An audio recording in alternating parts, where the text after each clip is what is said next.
what exactly are we talking about? Because our mind is so dazzled with folklore, and we cannot separate folklore from fact. Too many times we swear by folklore, not it has nothing to do with facts. Who exactly is a Jew? There was no word called Jew in the ancient world. The word Jew did not come out of Africa. It did not come out of Western Asia. It is a European word. There are people of the Hebrew faith all over the world. There are black Hebrew, there are brown Hebrew, there are yellow Hebrew. How is it that a bunch of Europeans called Jews dominate the word Jew to the extent of making you think that the very faith Hebrew is exclusive to them, leaving out all other people? We become prisoners to circumstances in history. Becoming prison to these circumstances in history, we still react to this conquest of the mind. In slavery, we wanted to associate ourselves with the people who had escaped from something. So we read a Jewish escape story called the Exodus. And we believed it. And we didn't examine the story.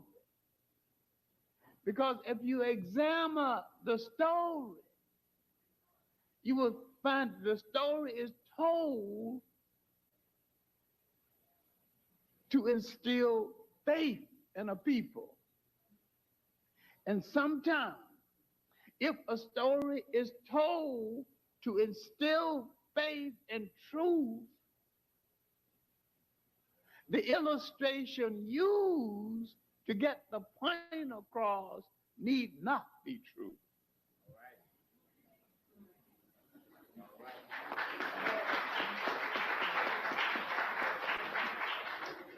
Tell me, how can 600,000 people cross the Nile, cows, children, goats, sheep, get on the other side? No laws. The Nile just dried up. It must have been muddy. They didn't even get their feet muddy. Now you can do it with imagination, but in fact you can't do it.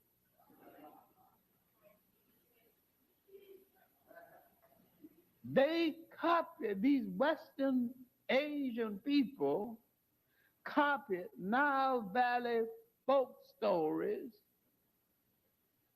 personified themselves into the story, and sold you your own story, and you bought it.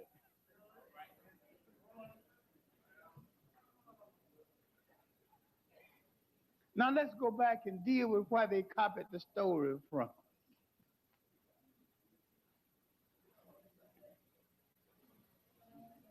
There's a 3-volume work published by the University of Chicago on Egyptian literature.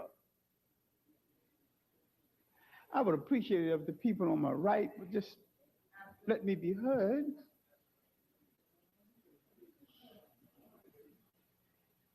Dealing with Egyptian literature.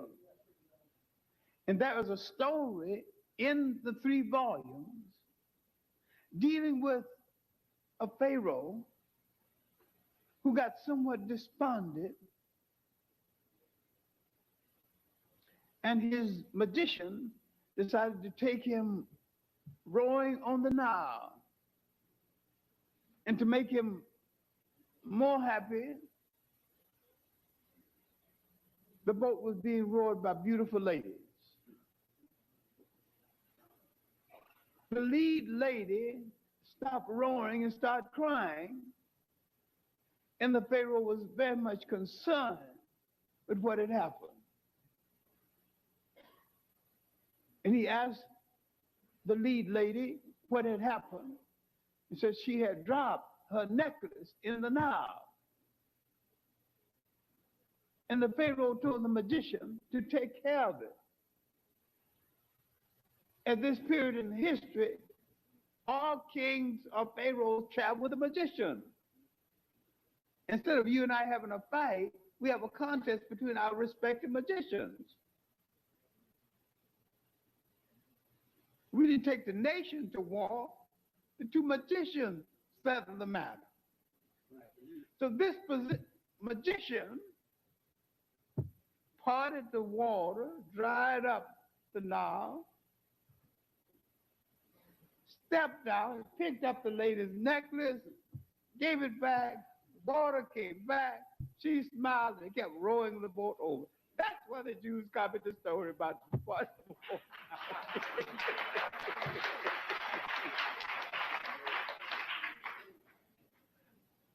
What I am saying is that at this period in history, there was no such thing as a Jew.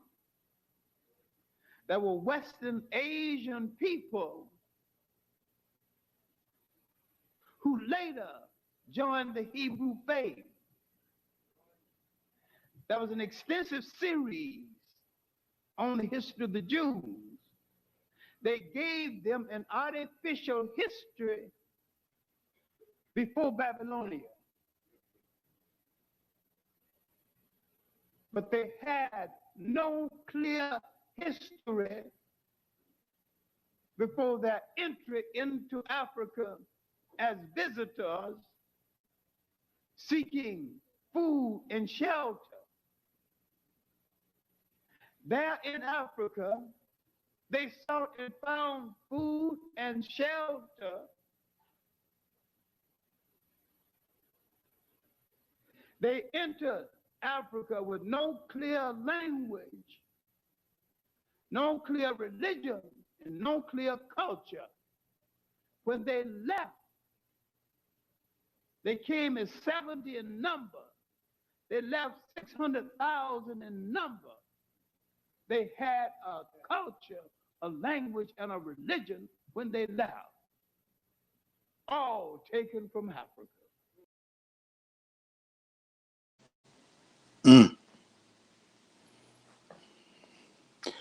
All right. Had to come in with the facts. Had to come in with the facts, brother. Coming spitting flames. Had to come in with the facts. Salute to the great ancestor. Yes. Salute to the great ancestor, Dr. John Henry Clark. Always laid out the facts and made it plain. No room to question or guess. Absolutely. All right, but how you feeling, sis? I'm good, brother. How you feeling? I'm good. I'm feeling good. Things are going good. I can't complain. Yes, life is good. Definitely. I'm feeling a lot better. That's what's up. I had to switch up the diet a little bit. Ain't nothing wrong with that. Not at all. And keep pushing ahead, keep pushing forward, and got some big things lined up.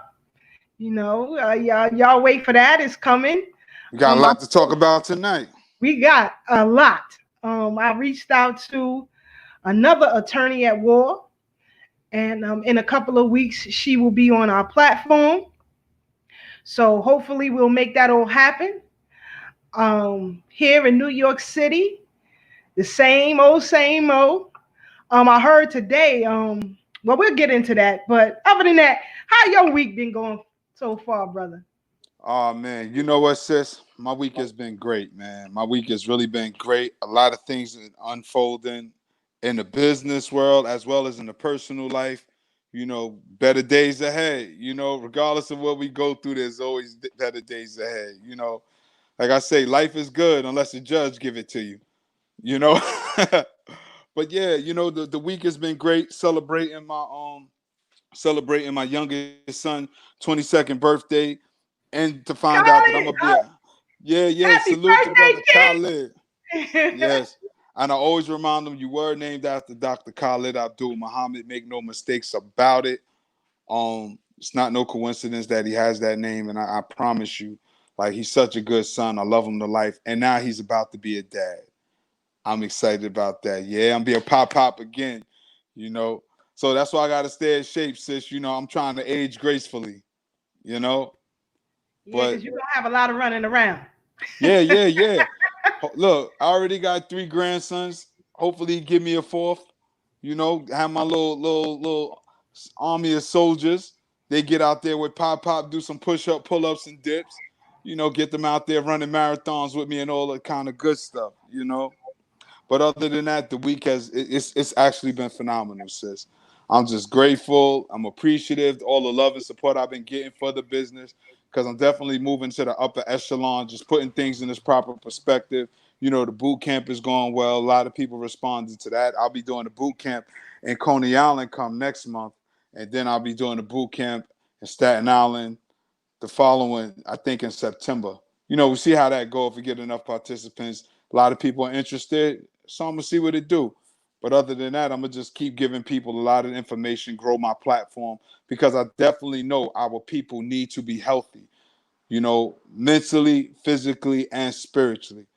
And I'm gonna give a special shout out to my brother Minister Vernon Wells, my sister Jessica Abina Marshall, and the good brother Dr. DeLacy Davis, and my sister Jane Duru. We did a phenomenal Zoom Saturday afternoon. That was Sister Keisha. Oh man. We're gonna post some clips soon, but we're gonna do more Zooms. This was called We Can Breathe, and it was for young people how to deal with the stress and anxiety that they're dealing with during this whole COVID crisis and with police protests. So, we had to get some African-centered former law enforcement officers on there. So it was phenomenal. The community work don't stop. I'm just being a little more silent with it, trying to move motionless as we build the business, as I build my brand, and really have something of more substance to give the people. Because as we know, our people is a tough crowd. We know our people is a tough crowd. you know, Former platforms we were on, Facts. we seen how that diminished and crumbled. You know what I'm saying? And people were upset that we didn't get involved in the monkey business that was going on, because we're not about that on this side of things. And salute to everybody. I wish the best for everybody. Keep doing their thing. But we understand that we got a bigger assignment going on, and we're going to fulfill our mission and our assignment before we depart this place. And we're going to do it with a little Brooklyn style and grace and class. We're going to keep it thorough, but we're going to get sophisticated with it. And that's all we're doing. We're looking to move into bigger arenas, you know, as people see. My sister Keisha is politically astute, so she may throw her hat back in the ring. So we got to have a certain presentation and presence about us. We ain't saying water down. We ain't saying water down the message, but we definitely gonna do things a lot different that we could get in different doors. Cause y'all, I know y'all all see Sister Keisha on one of them platforms taking office, really making things happen in the spirit of a Marion Barry and an Adam Clayton Powell and people like that who really came in and did what's right for our people. But sometimes we can't cut our nose despite our face, so we can't, Facts. people don't understand certain things we won't get involved in because of what it'll do to our future. But I'm gonna get off my soapbox. Says, how was your week? Good. Like I said, and as you said, we got some big things on the horizon. Shout out to my swap sisters, swap crew. Gets things done on that end. Some of you sisters have been interested in joining the organization. I'm going to give you some information later on in the year, but some of you I am going to personally select to join us on our Zoom calls. So you can get a feel of who we are. I shouldn't say what we are, but who we are. And so look out for that. But as my brother Tad says, we have to move differently in the space that we're in because we have a bigger goal, a bigger agenda. And sometimes you really must understand the art of war, especially when you're dealing with an oppressive system that has cannons pointed at you in every direction. So you have to be able to swerve those cannons. And we're going to see where that goes. I, have been asked, as Brother Tad says, to throw my hat back in the ring, but it has to be right. And until it's right, I'm not doing so. And the people who have approached me, they know exactly what I want to be done, and they are working behind the scenes to make sure that happens. So who knows? But anyway, we got a lot to discuss, family. Enough about us. I hope you all had a great week. I hope you all are healthy. I hope your families are doing well. And shout out to those of you who have lost family members in this past week. Our condolences to you and your families. And please keep your head up. I know it is stressful. Right now, we just had a funeral service for one of my cousins yesterday. So, I do understand what that is. So just hold your head and hold strong and never let nobody take you off your square. Our brother Ashe will be joining us a little later. He is on assignment. He'll be rushing in here. And hopefully later on in the program, we'll have a report from our brother, the history hitman, Mike Graves, and brother Ray Yeah. Ray, who are on Nassau County right now at the rally for a sister who was or is being harassed by her neighbor. So, you know, thorough black talk, we have allies everywhere and we have our foot soldiers everywhere. So you never know where we're going to get this information and bring it live and direct to you. So if we're in the middle of discussion and they happen to just come back in, we are going to stop and we're going to let them give their report on things on Long Island. Now, a lot of things happen in the news, and I don't want none of y'all to know entanglements around here, I Don't was get in trying no to get me an trouble. entanglement. No, I'm joking. Stay out of trouble, brother. Stay out of trouble. Gotta keep you on the straight now. Can't let you backslide. Can't let you backslide. Just jokes, family. Just jokes. But yes, so I don't want none of y'all to get wrapped up in no nonsense, but you have to laugh at it. You have to laugh at it because the amount of attention, Brother Tad, that was paid to this situation with the Smiths is mind blowing to me. The need for people to care about what's going on in somebody else's household bugs me out. It bugs me out, but that's another discussion for another time. But So, but real quick, yeah, sis, brother. but it speaks to how they keep us distracted in certain aspects, right? Also, it speaks to our character on where we are as a community, things that are acceptable and things that are not. And like you said, that's multi-layered within itself. Me personally, I feel bad for Jada. I do. I feel bad for, you know, um, I listened to a piece of her clip and she talked about her pain. And I don't know, I often say a lot of people walk around with a level of pain that a lot of us can't imagine. And she told Will, yo, I was hurt. You hurt me. And I think a lot of times we go through these things and we don't acknowledge when somebody hurt us or when we hurt people, you know. But like you said, that's a whole nother conversation that's multi-layered that can be peeled back like an onion. But what I did want to say, when you said you had the that the cannons are pointing at us, right? I thought that'd be a dope segue. Speaking of cannons being pointed at people, our brother Nick Cannon, here you can't, like you said, we're in an oppressive society, and Nick Cannon and Professor Griff were speaking some truths and caught a lot of backlash from it. So I don't know if we're gonna wait for our shade, but I think that's something we could definitely delve into and pick apart, you know, because we'd be remiss if if we don't address that. Absolutely, absolutely. We're gonna have our Shay join us in that conversation.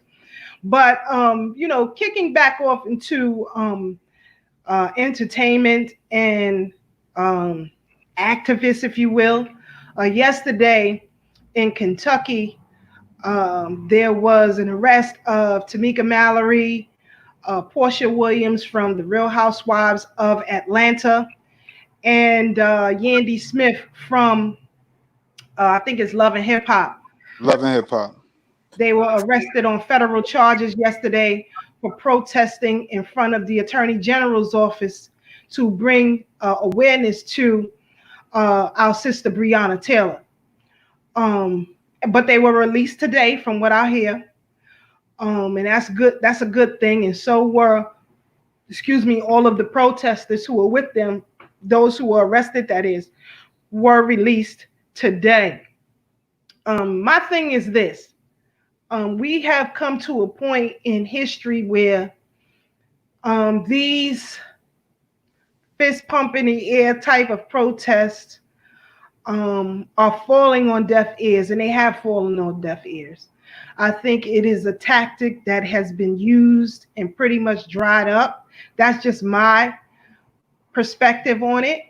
My brothers may have a different perspective, but it seems that we keep using the same cereal bowl and putting the same cereal in it and expecting something to taste different. And, that's troubling.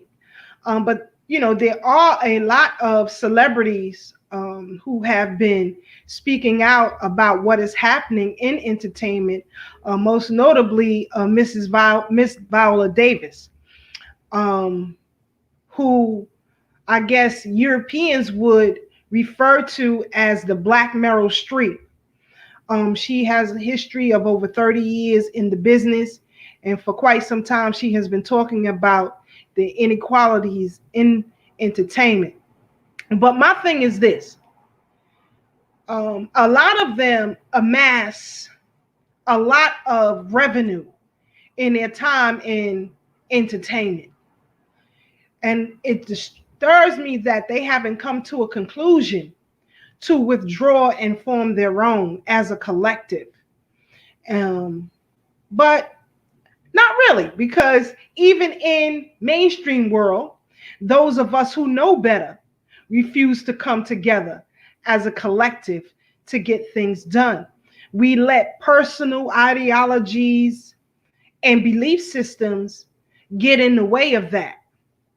We don't know how to use each other, as an allyship. And that is a problem. I work with everybody who has an end goal of us being liberated. So what I mean by that is, myself, I am not a Christian, but I'll work with Christians. I work with Muslims. There are helicopters flying above in case you guys hear that noise.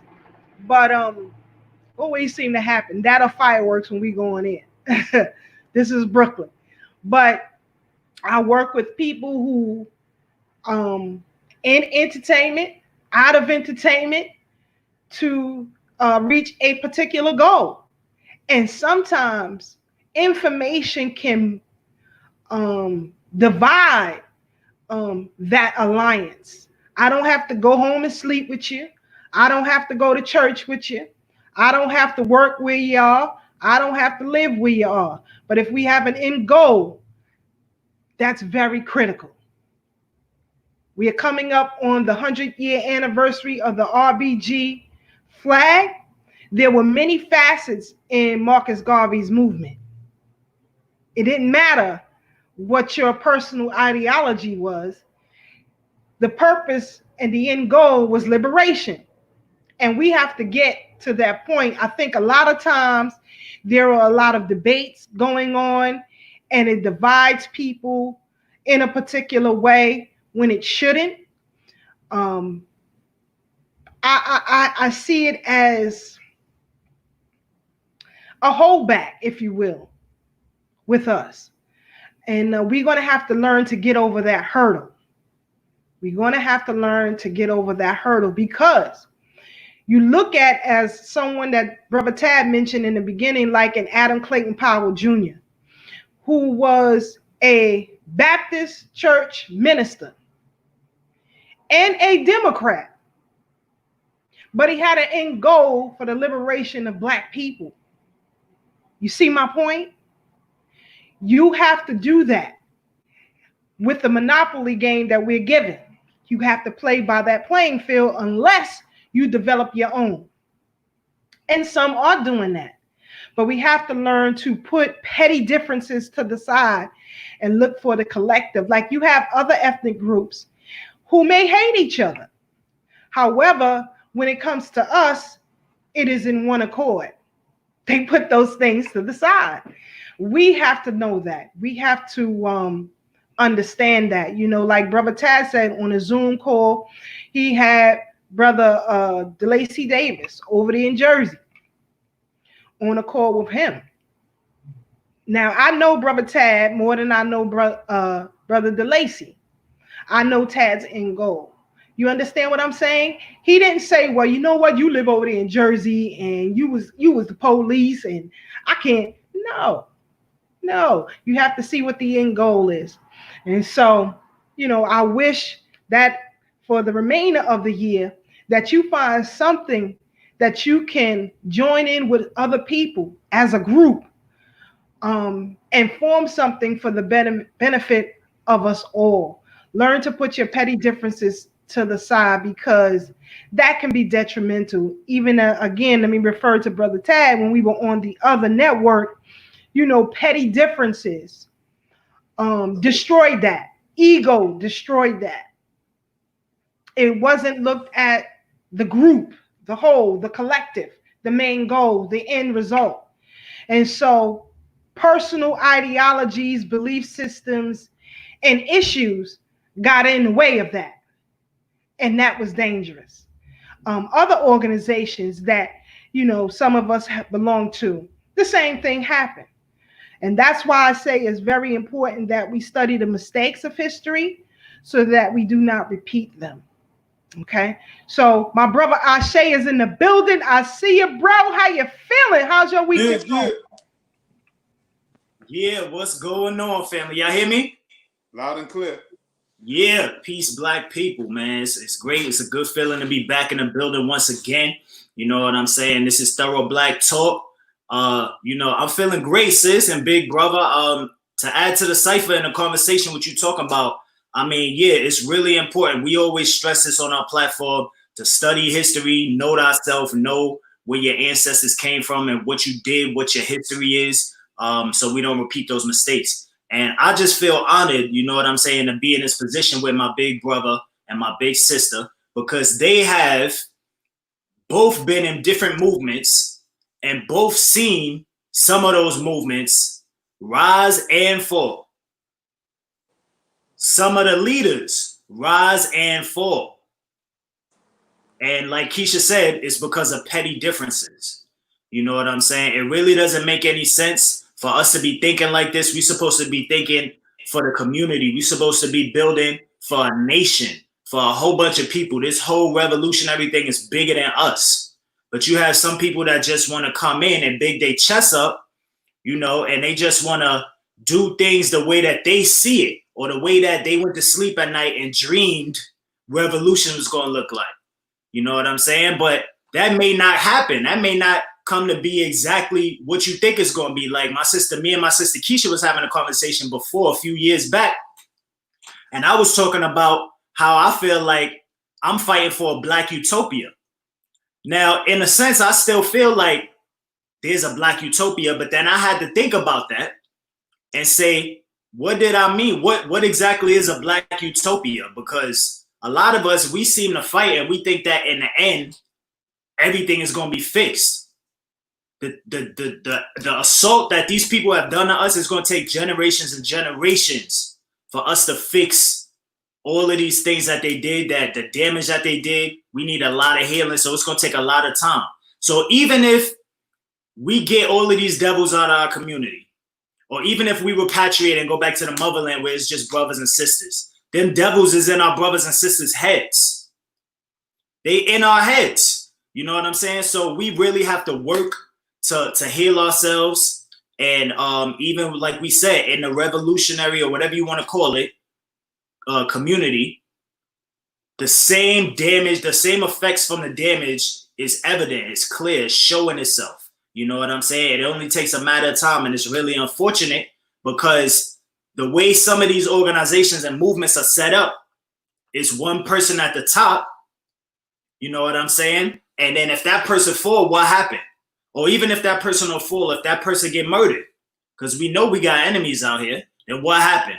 So nobody in these movements is setting it up to be autonomous so that it's not a one leader. And a lot of people, y'all pushing for leaders, and all y'all want is leaders so y'all can sit back and say and do nothing and say that the leader did it. But really, if you think about it, you shouldn't be pushing for a leader. There should be multiple leaders, because that one leader, as we've seen in history, can get taken out like that. So if we know that, and we've seen history, we study our past, we would know that they killed Baba Malcolm and all of our other, we got somebody calling in, they're going to have to hold their call until a little bit later when we take calls. But shout out to y'all for listening and tuning in. But we see how many of our leaders and our true African-centered warriors have been taken out. So why in this day and age are we still looking for that? You know what I'm saying? We got to put the ego to the side. We got to really know how to work with our brothers and sisters, even if we don't like some of them. You know what I'm saying? You don't got to be best friends with them. We ain't saying that. You ain't got to go to their house on the weekend and go to the cookout and all of that. You can have differences, but at the same time, we need to be getting some things accomplished. Everybody is so crazy about this in this day and age with the protests and all of that. We want to talk about allies. Everybody's dropping this goddamn word allies. Show me where the goddamn ally is, because I ain't seen no ally yet. The only ally Shay got is the one in the mirror. And the only ally we know, the only ally the black man has is a black woman. So please show me these allies. You know, have they signed a document or a treaty paper or something like that to say that they are officially, technically the allies of African or African American people? No. So why y'all keep throwing these stupid? This is another stupid saying. I swear, Sister Keisha, every week I'm gonna have to bring. It's a weekly saying, a stupid saying that we're gonna have to get out of our system, family. Because I feel like every week I keep coming in, and naturally the conversations just leads me to something that we need to just cease and stop doing. This saying of having allies. I mean, we don't say it. Us insurrectionists, we already know where we stand. We don't say that.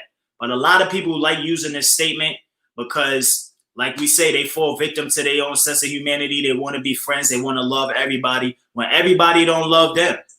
We just saw last night, they just released new footage of the goddamn, the new audio and new footage of the George Floyd shooting. Now they talking about afterwards, after they shot him, the police cursed at him and did all kind of extra stuff. Then they talked about before the video happened, how he was pleading, begging with them the first time before they even took him out of the car, begging them, and they dragged him out of the car. So like new footage is still being shown. They even released new footage about the Breonna Taylor case, talking about how the people are covering it up. How one of the, not the prosecutor, what was it? One of the people doing the investigation with the police officers was coaching the police officer on what to say and telling him how to answer the goddamn question. Matter of fact, the police officer didn't even answer the question. He answered it for the police officer. The investigator was. Exactly. Right. You know what I'm saying? So where are these goddamn allies that y'all keep talking about? You know what I'm saying? Because I don't see them. All I see is these Blue Lives Matter protests that's happening, especially here in New York City. Because right now, I hope y'all ready, family. And I'm talking specifically to y'all that think y'all have allies. There's about to be, it's already a civil war. We already have seen that. The white people fighting white people, left versus right. They've been fighting each other. We already see that. But it's about to be a real full-on civil war. Because it's really, first of all, black people been at war.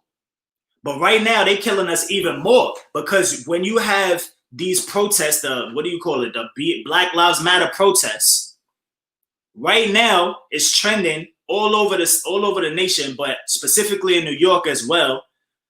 This week that we in right now, they had a whole bunch of anti-protests. So that was actually pro-cop protests. Blue Lives Matter protests. And they've been showing up at some of the Black Lives Matter stuff. And these idiots that's protesting Black Lives Matter is going and showing up at the Blue Lives Matter protests. They just said, I think it was like 2 days ago, they said 3 police officers at the protest. It was pro-cops versus Black Lives Matter, and 3 police officers got injured, serious injured. They had lacerations to the back of the head. One of the cops needed 8 stitches. You know what I'm saying? Do Ashe believe that? I don't know. I wasn't there. Because, you know, they be fabricating all of this stuff just so they can run up in the black communities and arrest us, or so they can heighten the police forces up. Because we already know that's what they want to do, because Black Lives Matter is talking about defunding the police. And that's what they screaming, defund the police, defund the police. So now we got here in NYC, specifically Brooklyn, they're talking about a lot of cases of shootings that have been arising. Meanwhile, I did a little research and some of the damn shootings was the same person or 2 people that just shot some people in a different area. But you know, they go on white media, go make it look like it's multiple shootings. So it can sound like it's multiple cases and the crime rate is getting so high. So we know they play and they puppeteer around with that as well. But just to stick to the subject, these people are really out here about to turn up when it comes to hunting black people. Really about to turn up. They've been doing it already, but right now, the police and everybody, the police is getting a lot of support. All of these, whatever you want to call them. I did the live talking about the nicknames you could call these devils. Whatever you want to call them, Hicks, Hillbilly, whatever you want to call them. Some of y'all call them crackers. But these ones that are out here, especially when my brother Tad is in Staten Island, oh my God. Especially out there in Staten Island, most of the goddamn police from New York City live in Staten Island, especially the retired ones. So they have a lot of Blue Lives Matter pro-cop protests out there, and then some of them come from Staten Island and come to Brooklyn, come to Harlem and all of this just to go to these Black Lives Matter protests. This is what's happening right now, family. So you're about to see a lot of supporters, people that like the police and want to give them support, turning up and really being aggressive against all people. This is what you are about to see. This summer is going to be a real hot summer. It's not over yet. Trust me, family. It's a lot more cases that's popping up, a lot more brutality, a lot more police murders. I just read last week they murdered somebody else. Then they think they could pull a wool over your eyes just because they took down the Wendy's where the brother Rashard Brooks was murdered. They bulldozed the Wendy's. So what? That mean change? You know what I'm saying? But so much of our people will fall victim to that and say, oh, the allies was the one that helped us and they was out there and now we bulldozed the Wendy's. Well, guess what? The Wendy's wasn't the one who pulled the trigger on Rashard Brooks. It was the goddamn police. The police pulled the trigger on the goddamn black man that night. So what did y'all get accomplished by shutting the Wendy's down? You know what I'm saying? Besides saving some black people from heart disease, you ain't saving nobody from getting murdered by the police. You know, so, but these are the things that we got to prioritize and re-strategize on when y'all talking about allyship and all of these things. It really don't make no sense. And I know we want to get into the topic of what's going on with free speech and things of that nature, because that's a whole nother topic that we got to discuss, family, because everybody is talking about it right now. And it seemed like if you ain't supporting these allies, if you are a quote unquote black power or revolutionary person, not even the ones that we talking about, but the ones that are trending nowadays, if you are Black Lives Matter revolutionary, you have to have these allies. You have to. It's not a question. If you don't, why do you think Black Lives Matter ain't get classified as a black identity extremist yet? Answer that question for me, family. Why? And if they did, because I'm sure they under surveillance as well, but why the police ain't put no article? Why the feds ain't put no article about it? Why they ain't talking about that on CNN? How they black? You don't even hear black identity extremists no more. And that's because they play nice. Black Lives Matter, they cuddle and play and, love taps with their enemy. We don't do that. Real insurrectionists, we don't do love taps with our enemy. We try to knock your head off. You know what I'm saying? But with these fake, they pulling the wool over our brothers and sisters' eyes with these fake revolutionaries that's coming and corrupting and co-opting the real revolution. But you can't be one of them. You can't get sponsored by George Soros or whoever unless you say that you are down with these allies. That's the point. It's just like the LGBTQ. Even if you straight, y'all saw what Don Lemon said on CNN when, who was it? Kevin Hart. Kevin Hart made a comment and Don Lemon got on CNN and said, oh, why don't you get on CNN? We could do a live interview and you can be an LGBTQ ally. Kevin Hart said, I don't want to be no damn ally. What about that? What if I just want to be who I am? Why do I have to be an ally? Because you say so. But this is the same exact thing that's happening with these devils when it comes to this fake ass revolution or Black Lives Matter movement. You have to have these allies. And when it comes to the freedom of speech, because I know we're going to segue right into that next, Nick Cannon has to have allies. In that position on Viacom, Wildin' Out, Disney, Nickelodeon, whatever the hell, all of them things he was on, he has to hold them allies or else they're going to fire him or get him off of the job. That's it. So when he said what he said, which was all facts about, I'm talking about the history that he talked about, he was making his allies that he has look horrible.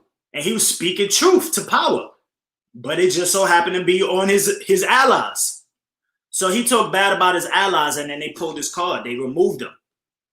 You know what I'm saying? But that's what happens if you are in this, if you are African American or Black or whatever, and you in the industry or anything, you have to have these allies. If you don't have these allies, you are considered a Black identity extremist, and the Fed's gonna be at your door every goddamn day.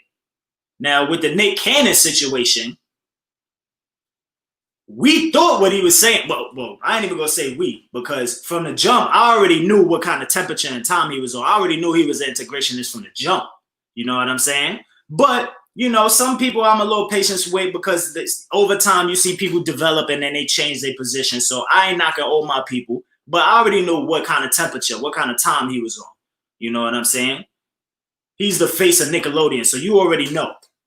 But when it comes to what he said, it was factual. The only problem was right after he said it, he went back and retracted and apologized as if something that he said in the beginning was false. Then he talking about, oh, what really got me, Brother Tad and Sister Keisha, when he said in his apology, he said, Blacks and Jews. Jews and Blacks have both been through, I don't know, this is not word for word what he said, but he was saying, to sum it up, he was saying Jews and Blacks are two people that both went through crazy things and, you know, have been, had an acts of aggression against them because of their race or their color or whatever you want to call it.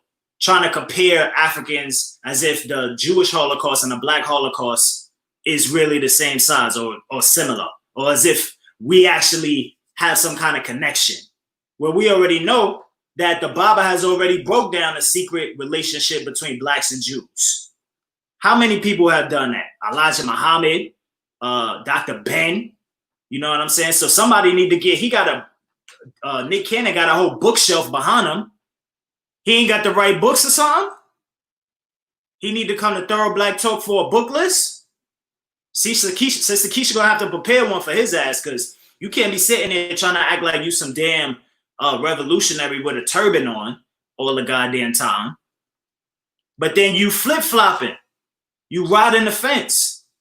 But we already expect this. I mean, he's a celebrity. We don't really expect no celebrities to be no revolutionaries and damn sure not no insurrectionists. You know what I'm saying? So how y'all feeling about it, brothers, Taz, Sister Keisha?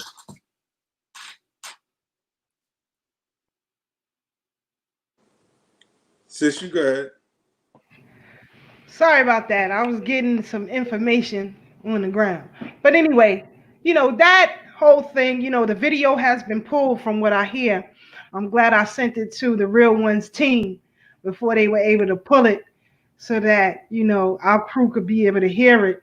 It was an interview he did with Professor Griff that Viacom deemed unsavory, and so they pulled the show from YouTube. He was released from Viacom, and we all know the particulars with that. But here's the thing: in the discussion with him and Professor Griffin, shout out to Professor Griff, they were discussing um, the owners of various record labels and media outlets. They also was discussing what is the term Jew, or what does it mean? Who are they? Who are those that claim to be?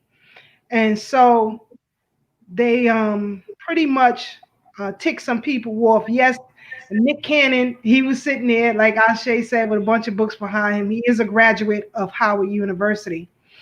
And I think he is taking his master's in neuroscience, I believe. I believe that's what he was telling Dr. Joy DeGruy. But in the context of their conversation,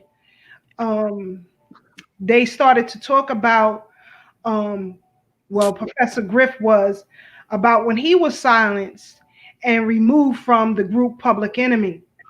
And, that he then said to Nick Cannon, they may come for you next, And right after that, they did that. But one of the things that we should pay close attention to is that even though the remarks made on that podcast may be unsavory to some people, no one said that they were lying. No one said that they told a lie. And here is where power comes in. And I'm going to tie this all into what my brother Ashe said about leaders. We don't have any Black leaders. Let me just tell you that so you can get that out of your head. There is no Black leaders. A leader has power. A leader has immense power that can change the direction of your life. Nobody asks any other ethnic groups what their leaders are when it comes to us. And I would challenge anybody who disagrees with that notion. You have a leader here in Brooklyn, for example, the Grand Rebbe. The Grand Rebbe of the Jewish community in Brooklyn has power. So, for example, if I'm European and I identify as a Jew and I am called to go to war, the Grand Rabbi, can write a letter on my behalf to exclude me from being sanctioned to go to war. That's somebody who has power. Black people who identify themselves as leaders, or as we like to call them as leaders, don't have that type of power. So if there was a draft per se, and they draft Brother Tad and Brother Ashe into the military, what Black leader can sign your form and say you're not going to war? If y'all can come up with one, please put it in the comments or give us a call, because I know of none. In the conversation, Professor Griff was talking about some things he wrote in his book, The Psychology Covert War on Hip Hop. I have a copy of the book here. It's a signed copy of the book at that. Hope y'all can see it. This is Professor Griff's book, and he has outlined in this book people who are in power in entertainment and in politics and other things. No one said that it was untrue. They found it to be unsavory. Mm-hmm. So, Viacom pulled Nick Cannon, programming from their airwaves. And this is why I said last week the FCC is in violation. Because freedom of the press should be allowed to openly to all groups, right? For example, you have someone like a Howard Stern, who is considered to be a shock jock, if you will, who can get on his platform and say all kinds of things. And I don't see those same groups rallying to have him removed. Now, he was released many years ago from public radio, but he was given a greater platform on Sirius. The same with Don Imus. When Don Imus many years ago made some disparaging remarks about the sisters on the Rutgers basketball team in reference to their looks, he was removed from a national platform, but then he has an international platform now. So it's not the same. You know what? Ethnic groups will take care of their own. We do not have that privilege.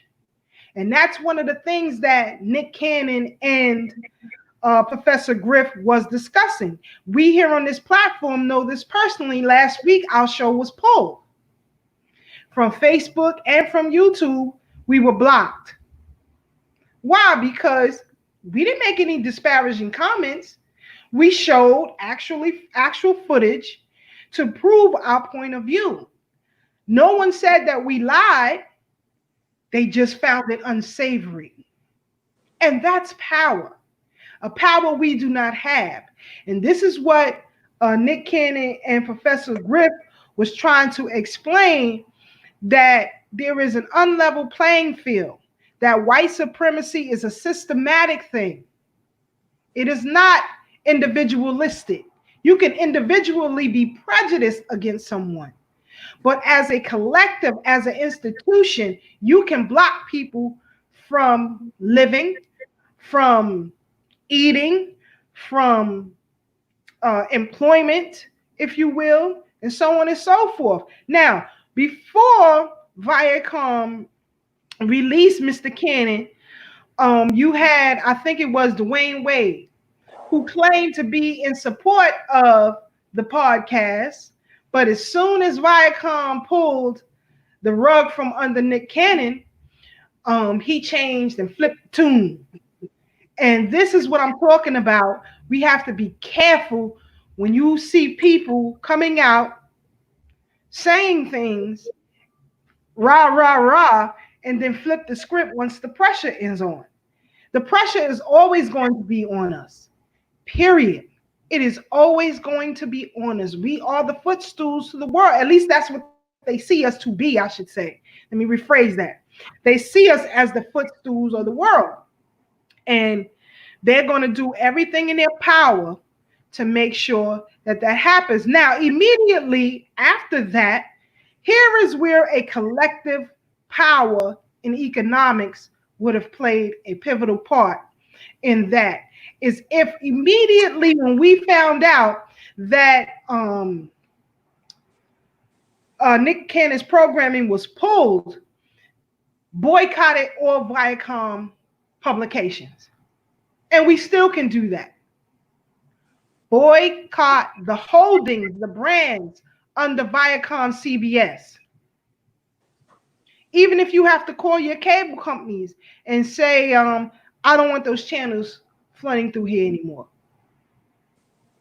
Why get in a rah-rah attitude when you can just pull your resources from them? Your resources is your finances. The way they did him. They pulled, because, you know, whether I agree or disagree with Mr. Cannon, I don't know him personally. I watched his show Wild 'N Out. It was funny to me. But, you know, he doesn't have the power to mandate that this kind of content. And by the way, it wasn't done on a Viacom station. It was done on his YouTube podcast. So YouTube pulled his video.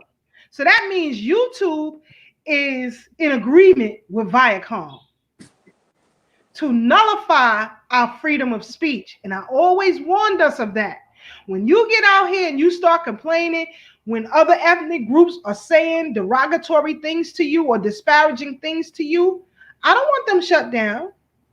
I don't want them shut down. I want them to keep talking their truth, because it will backfire on us 10 times over, because we don't have the power that those individuals or companies that Professor Griff and Nick Cannon talked about. As I said last week, our show was pulled. We made no disparaging comments. It just was pulled because they didn't like the truth that we presented. So I'm going to get off my soapbox and let my brothers get in here and give their commentary. I just wanted to say real quick, I watched the video. I was in agreement with everything that Nick Cannon and Professor Griff had to say. And of course, we know how they do. This is just who they are. Like I stated at the top of the conversation, you know, we're in their system, and we do have to watch what we say. We're in we could say the New World Order is being ushered in. I think a lot of people may have thought it was all conspiracy when we talk about the New World Order, we talk about the Illuminati. And I even like that they addressed the term Illuminati and really gave the historical framework on who and what the Illuminati is. And we are actually the Illuminati, the illuminated ones, the light bearers. You can see in ancient Kemet with the writings on the wall, you know. In fact, I don't remember, y'all can help me, who wrote the book, Ancient Egypt, The Light of the World. Was that Dr. Ben, in fact? I don't know that. However, my point is that we've always been the light bearers, but they have somehow, and it's been the WASP, the Anglo-Saxon Europeans, the Catholic Protestants, who were of the mind that any ancient Kemetic teachings is witchcraft. Anything to do with African spirituality, the spiritual systems, is witchcraft. But what Nick Cannon and Professor Griff was talking about, those who stole our birthright, because we know that we're the original victims of identity theft. So them running around saying that they're the Jews and saying that they're the Hebrews, we know that's not true, because we know who the original people are. We know who the original Semitics are. So when they say Illuminati, they really talking about us. However, they're wielding our power, the power that they stole from us, that they tried to remove us from, the things that kept us in line to build complicated civilizations that they still try to replicate. All Nick Cannon and Professor Griff was doing was speaking the truth. It wasn't inflammatory. None of it was a lie. And the wild thing about these folks is that they don't like the truth. They don't like the truth. Anytime you tell the truth, it's always going to be an issue. It's always going to be complicated. And I feel bad for Nick Cannon because I was reading social media earlier, and somebody brought up a good point in terms of Nick Cannon's apology. He said, you got to realize what Nick Cannon does is literally feed a lot of families with the employment opportunities that he give them. Like you said, Sister Keisha, you watch Wild 'N Out. I watch Wild 'N Out too. The majority of them people are young black people trying to make their way in the entertainment industry. Because what many people don't know is that Nick Cannon is actually a multi-genius. That's how he's able to be so relevant in the entertainment industry. One of the things that I've learned is that Nick Cannon was actually one of the youngest writers ever in the history of Hollywood. When he was a kid and he was doing the Nickelodeon shows, he was actually writing a lot of that stuff. That's why he's always able to get employed. He knows how to market himself and get money. And as we see, he's becoming enlightened also. But it's just unfortunate that we're in a place right now where we can't speak our truths. And anytime we speak the truth, it gets met with consequences. And just as you said, sis, you know, our show last year, you know, you'd be hard pressed to find any of our shows that we've done previously on the other platforms, because the knowledge that we spitting is researchable and verifiable. And we're not spitting rhetoric. We're talking factual. This is their documentation. This is their history. And they never expected us to be on the fast track that we are, to gain this information as fast as we have and spread it like we have. Because social media is like a double-edged sword. They created it to keep us dumbed down and misinform us, but they really didn't anticipate that our message would resonate so loud particularly with young people who are now really given the information that we didn't come here as slaves. Many of us were here prior to our enslavement. And even when we came here during our enslavement, many of us have fought back. There's tons of documents showing that we have revolted, that we just didn't cow down to their brutality.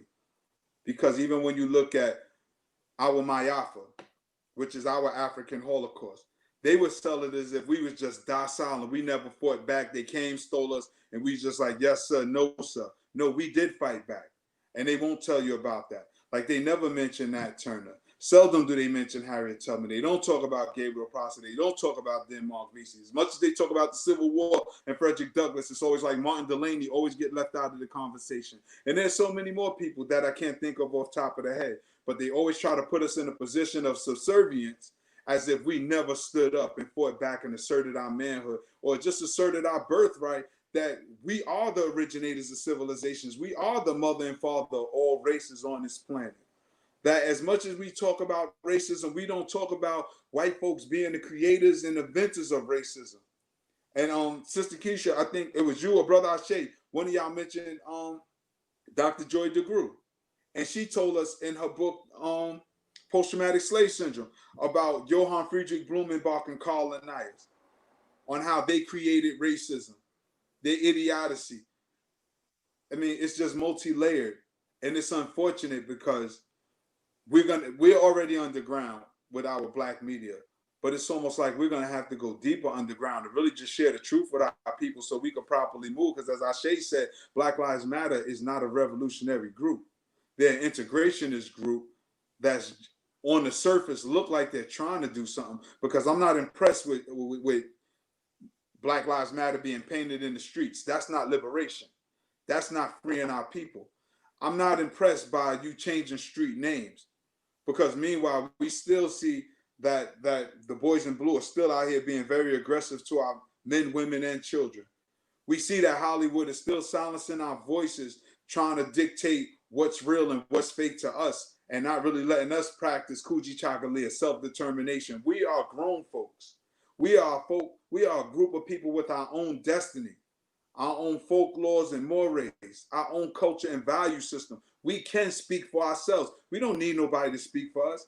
And we don't need nobody to water down our image, because we're not trying to spare nobody's feelings, because nobody clearly cares about ours. So I just had to get that off my chest real quick. Brother Ashe, anything you want to add on to that, bro? Yeah, family. I feel some fire coming on, man, because you made some valid points. You made some valid points as usual, big brother. But I ain't giving Nick Cannon no goddamn passes, all right? We ain't doing that. We ain't giving him no passes. I don't care how much houses or families you feed. I don't give a damn about none of that. You know why? Because if he was so much of this genius that he is, that he accomplished all of these things, you mean to tell me that he didn't know that by going on that platform and saying those things that they was going to come for him? Matter of fact, Griff even said it on the goddamn platform, and it was before Nick Cannon did his dialogue. It was when Griff was just going in with his and then he told me, and Nick Cannon got the energy off of Griff, and then he went into his dialogue and said some of the things that he said. So Nick Cannon knew already, or maybe he didn't. Maybe he thought, this is what I think. I'm speaking for Ashe now. Nick Cannon thought his allies was going to hold him down. That's what he thought. And we keep getting confused with these allies, these quote unquote allies that we think we have. He think he convinced enough white people that they could be his friend. So he could talk about them and say truth, and they gonna allow it and not revolt or rebel against what he's saying. But this is what you don't realize, people. These people are not playing and operating on the same time and the same mind frame that we are operating on. They will not hold you down in that kind of element. Soon as he started talking truth about them, what they did, pulled everything he said. Ain't no way you can tell me Nick Cannon ain't know that. He ain't strategized that. If he's a marketing genius, he should already know what's at stake. All these goddamn entertainers, NBA stars, NFL stars, you see how slow they talk. and how they look around a room when they on the camera, how they are thinking about every single word they say because they don't want to say the wrong thing, because they know as a black man in these positions, that $1 million check they get will get snatched right from them. They know that. Everybody in the entertainment industry has the conversation from their manager, from their agent. You even got people that have full-time careers as teleprompters, typing things for people to say so they don't mess things up. So Nick Cannon had to have known that by saying those things, they was going to do that to him. You know what I'm saying? So if he was so conscious to be like, I'm really black power, and I really want to change some things for my people, but I don't want to sacrifice feeding those mouths, he would have never said that. He would have never said it, family. Even if he felt like that, he would have did it on a different platform or did it in real life off cameras with his people so they could really know what kind of time he on. But if he was really trying to save the money in the business by putting black people, feeding black people and putting food on their table, as a real general, a real king, you already thinking steps ahead. If you study the art of war, you already know that you can't do this. It's a chess game. You have to know 3 steps ahead. If you do this, they're going to do this and this and this. So I'm not giving him no passes on that when people try to say, oh, he apologized because he got mouths to feed. Hell no, that ain't no goddamn reason that he apologized, family. Don't let these entertainers pull a wool over your eyes, family. Drop some fires in the goddamn comment section because my fire is brewing right now. Drop some fires on the side, family. Because you know, let's get it. We start to get too damn sensitive when we see people that look like us doing the wrong thing. If this guy's so intelligent, so conscious, right? He wear kufis and head wraps on his head every day, right? Then you would think that he would be conscious of the assault and how history has shown that so many times people, these devils, have come after our people in the media, which is the reason why Thorough Black Talk is even here. We have to create our own independent black media. We can't go on these platforms because they're going to pull it. Numerous times this has happened in history, family.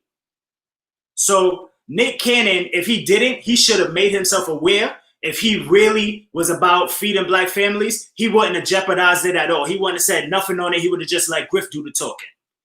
If he studied history, he would already know that Griff got kicked out of Public Enemy for the same exact thing. But they did talk about that. Exactly. So that's my point. So he knew about it. So if he knew about it, then why would he, if he was really gonna doing this, or somebody calling, I'm gonna answer it in a second. If he was really apologizing because he didn't want to jeopardize the business, right? That shows you that he knew about them possibly being able to take it away. So why would he do it in the first place? He did not apologize to save the business. He apologized to please white folks. He apologized to save his white friends and his white allies. It had nothing to do with the business. It wasn't a strategic apology that I see some people trying to say, oh, no, he just did it to save the business. Nick Cannon is a goddamn integrationist. Have y'all forgot that Nick Cannon is down with Black Lives Matter? Did y'all forget that, family? Go look it up. Put it in YouTube, Nick Cannon, Black Lives Matter. You'll see him with the tall, what's his name? I don't even know, the Hawk Newsom.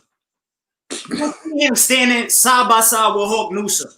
All right, I quit. You know what I'm saying? You'll see him in the poetry video he did with Black Lives Matter or the whole gang behind him. I actually know one brother from Black Lives Matter in New York that's cool with Nick Cannon. So he with Black Lives Matter. He's an integrationist, family. Don't, like I said earlier, don't let them pull a wool over your eyes, family. But you know what I say? I'm trying to figure out how many people aren't. You know, and exactly. That's what I'm saying, like with the entertainers, and you're right. I mean, it's nothing I'm disagreeing with. I'm just adding on, and we're gonna peel back the layers because again, Nick Cannon is an entertainer, and he's trying to bring some semblance of consciousness. See, with the conversation he had with KRS-One, he knows KRS-One is a humanist. KRS-One is an integrationist. But he forgot with Griff, there was going to be some backlash. Because one of the things, and that's what I was saying, he didn't say nothing inflammatory. Anything he said, like, you can see him being docile in his speech. I mean, I'm surprised he didn't see it coming, even though they knew that it was gonna come. But I don't think he thought it was gonna be as fast. And to your point, he probably did think he had some allies in the industry that was gonna speak up for him and really be his shield and protect him from this, you know? So what's your thoughts on Puff extending the olive branch, telling him, come on over to Revolt TV? Yeah, I mean, as a black man, that's a noble thing to do. But we already know Puff is an integrationist. Puff is all about dealing with his Russian vodka, whatever that, what you call it, Ciroc, wherever that come from. He ain't jeopardizing Ciroc. Puff ain't doing nothing to jeopardize no goddamn Ciroc, bro. Puff is one of them that got these allies as well. Don't forget when P. Diddy did that coronavirus town hall. I don't know if y'all watched that. When he did that town hall, he had a whole bunch of goddamn integration. I was good on that. I was straight. And that was a big thing. I watched it because it had so many people on it. I'm like, let me just tune in at least and see what they're talking about. But he had nothing but integrationists up there. Then he had the nerve to, shout out to our Latin brothers and our cousins or whatever you want to call them. They're not black, but, some of them might be. You know how I am on that topic.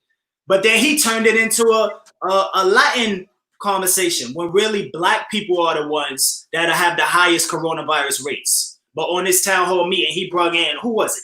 Not Jennifer Love. He brought in a whole bunch of Latin people and brought in and made. I'm like, ain't this supposed to be an African American town hall meeting? Like, so we already know what kind of time Diddy on. You know what I'm saying? Especially with all the rumors about him too, which we're not gonna get into right now. But I respect it because he gave the brother Nick Cannon an opportunity to do something on a black platform.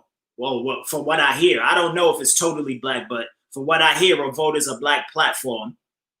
And I think it'd actually be dope if Nick Cannon did the same exact show, Wildin' Out on Revolt TV, and got the same exact ratings and everybody could go support something black. That'd be dope. Regardless of the rumors and all of the integration and stuff that Diddy is on. At least it's still going, the money is still going to black people. At least that's an improvement. That's some kind of step up. Hopefully the money will stay in the community and not go back to their goddamn allies, but only time will tell that. But one thing I want to add too before I get off the mic is fundamentally, family, let's talk about what the issue is with Nick Cannon and what he said on his show. Fundamentally, the issue that they have with what he said is he basically said that black people are the real Jews. And he said white people are so-called Jews or whatever. I'm paraphrasing. How is that any different? How is that any different from these so-called Jews, these Hasidic Jews, going around talking about how Jesus wasn't the Lord or he wasn't a God, but Jesus was just a prophet. And Jesus was not a God, but he was just a real a man, flesh and blood man that went around talking prophecy. That's the same exact belief that these small half-fake Jews have. They don't believe Jesus is a God on that level. And that's what they talk about. That's what they promote. Jesus was just a prophet, but he was a man, and they don't worship Jesus. So that's the same kind of thing. They have a totally different belief, and they promote it, but they don't get penalized for that. So how come if Nick Cannon go on the platform and say that he believes that black people are the real Jews from the Bible, his whole program got to get pulled? See, it's a double standard. And that goes back to what Keisha said. You have to have power. And if you think that you adding an ally is power, then you are sadly mistaken. And you are going to fall flat on your face because allies have power. The people that you say are allies, I should say, they have power. They're not going to give you their power. They may utilize some of their power to something that benefits both you and them, but they ain't doing a goddamn thing that's going to benefit just you. If they was real allies, they would turn over the whole goddamn world of black people. Because That's the only true reparations. The whole goddamn country of America was built by us. How are you going to repay somebody when you have to repay them everything that you have? That's the only way. You can't give us half of the country and half of the profits that they made, because they only made profits because of us. So, and this goes on not just in America, it's the whole world. So the only way you're going to have power is if the allies that have power submit and totally give you their power. That's how you're going to have power. Otherwise, stop calling your big homie. Because some of these dudes, they front and they got allies. That's your big homie. Really, we should say that's your massa. That's your massa. And you just call on them when you need a help. When you need a help, you need to beg them, plead them for some help. Please, Viacom, don't shut me down, Viacom. I'm a good one. I didn't mean it. I didn't mean it. Oh gosh. I'll show you something, but let me just say this real quick, family. And aside from the issue with Mr. Cannon and Viacom, the problem I have is the nullification of free speech. That's the bigger picture here that nobody is discussing. He has a podcast. And under that, you have the autonomy of free speech and freedom of the press. That's the bigger issue here. I didn't see anybody discussing that. And I watched a lot of the mainstream media commentary. No one was discussing that. You have a litany of cases that I have been looking at in the last few months anyway, because we are in media and because we have a broadcast. It's important that I pay attention. Now, you have various cases. One in particular, Henry Kissinger versus Reporters Committee for Freedom of the Press. That case is very important. You have Grosjean versus the American Press. You have Pittsburgh Press Company versus Pittsburgh Commission on Human Relations, and so on and so forth, that brought about these various issues. Whether I agree or disagree with the philosophy of the New York Times, they have a right to print what they want to print. But when it comes to us, it's a problem. And what we need is politicians and law firms to take this case to the Supreme Court. Because in this instance, Nick Cannon is not treated as a citizen, but as a refugee. A refugee does not have access to free press in the United States. He or she cannot mandate their own voice of media because of the statutes of what a refugee is. Nick Cannon was put in the position as if he is a refugee. Now, if you look at the context of how the nation, this United States, sees Black people, they see us all as refugees. If you go back to when Hurricane Katrina happened in Louisiana, all of the media outlets, all of them, whether it was Fox, CBS, ABC, NBC, I don't know all the numbers, but they all were referring to those brothers and sisters who were in Louisiana as refugees. You don't have to believe me. Go back to the news reports and see it for yourself. Everybody referred to them as refugees. There was one person, I think it was Soledad O'Brien, who brought up the issue of Black people in Louisiana being referred to as such. And there was a lawyer on the program. I think she was still on CNN then, but there was an attorney who was giving commentary, and he said that yes, because they really don't see us as having legal status. And what I said in previous broadcasts is that we're still held under the 3/5 clause. And this is very important. No politician is dealing with this issue. We're still seen as non-citizens. And if we are seen in a realm of being a refugee, then we have certain rights under that umbrella of being called such. If I am a refugee and I am abused under your rulership, under your kingship, which is the United States, I too garner certain protections, that being reparations. That means you have to give it to me because you are holding me against my will as a refugee. You too are breaking the law, and no one is looking at this aspect. This is very dangerous. Very, very important that we study the First Amendment and freedom of the press and what that really means. For all of you podcasters, a lot of you go live. I see you go live on Facebook. Sometimes y'all go live on YouTube. Are you held under the same standard of the First Amendment? You have to ask yourself that. And I say no.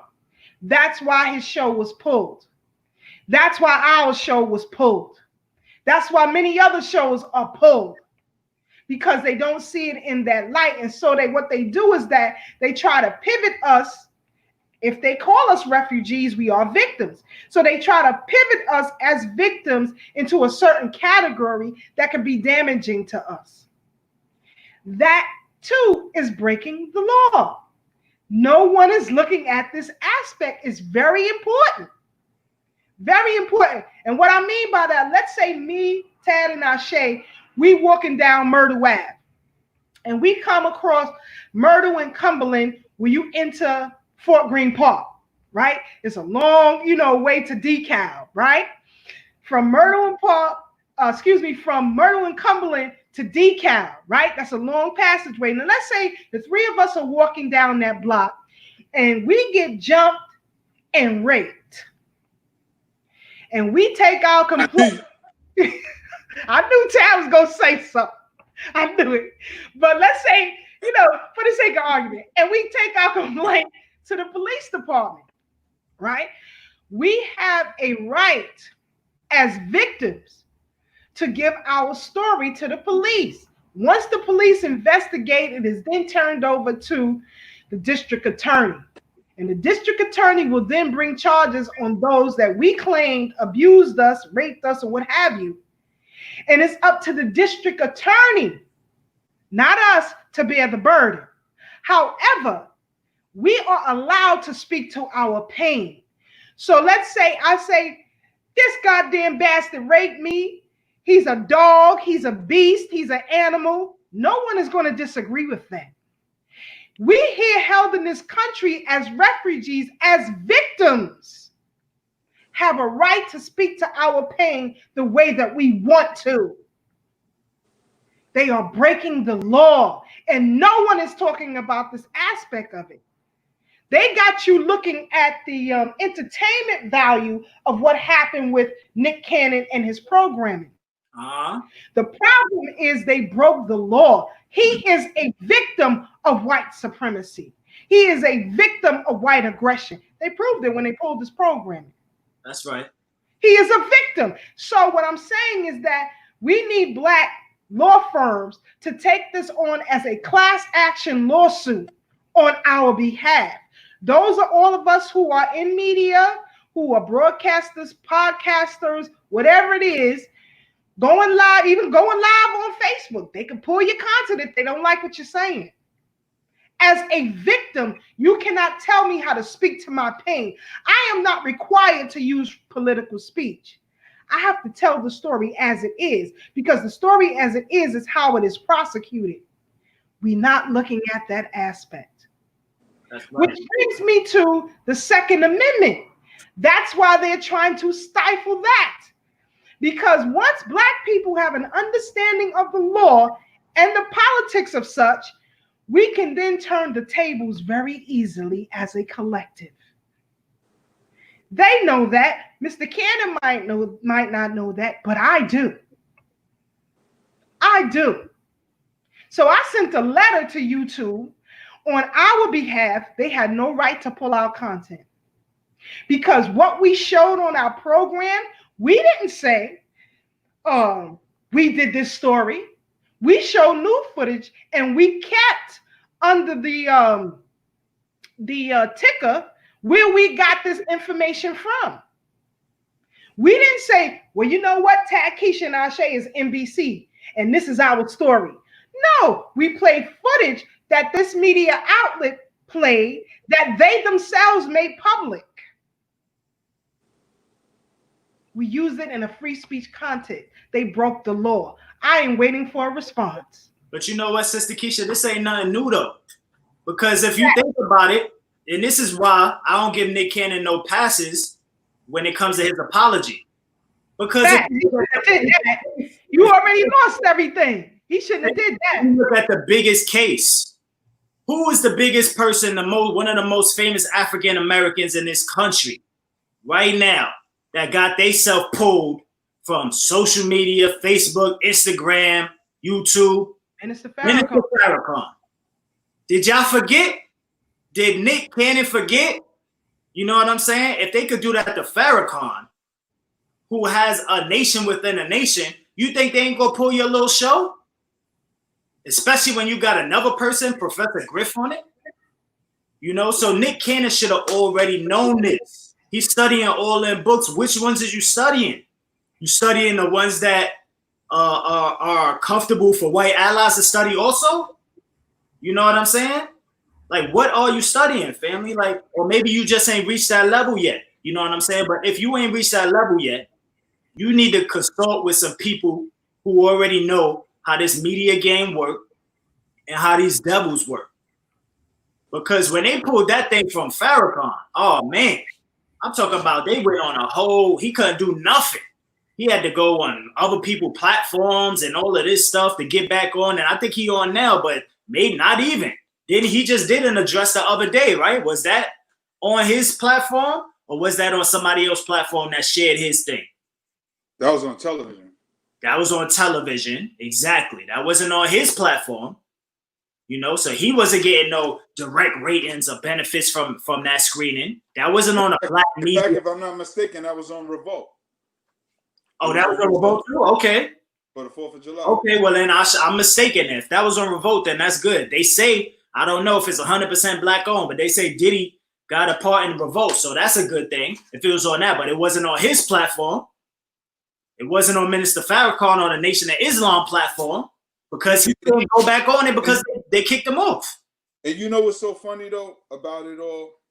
Because I'm like, the year is 2020 and we should be past the point of still talking about it. With all these folks with all this money, with Diddy and Nick Cannon, they should have already built their own. By now, they should have already built their own. As much as they say they studied, I mean, it should have been separated a long time ago because, to your point, we already knew that there was going to be repercussions. History has taught us this. And I think the biggest problem as a group that we have, we like talking about it so much. And I'm not talking about us because we're an information source. I'm talking about collectively as a group. As Nick Cannon and Professor Griff sat there, you know, it's good to give the information, but you got to do that in your house.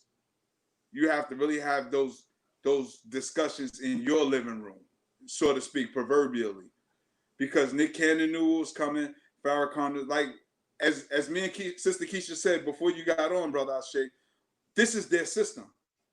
This is their system, and they can change the rule at any given time.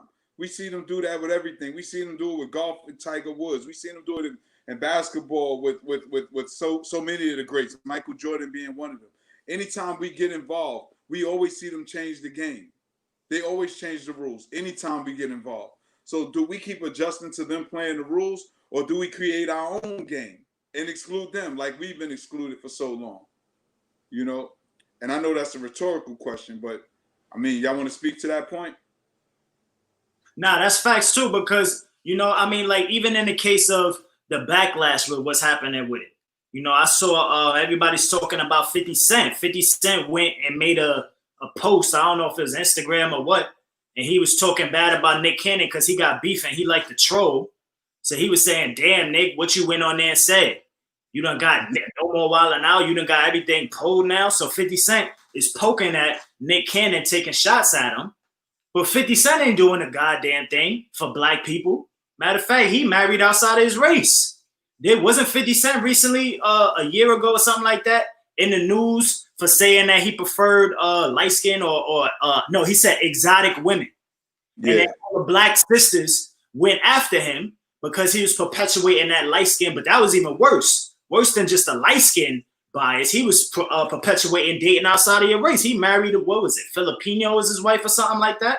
But then he got the nerve to come up here and poke and take shots at Nick Cannon. But he ain't doing a goddamn thing, but doing something that's detrimental for black people. And claiming his massa, who is a white person, Eminem, but that's his ally, right?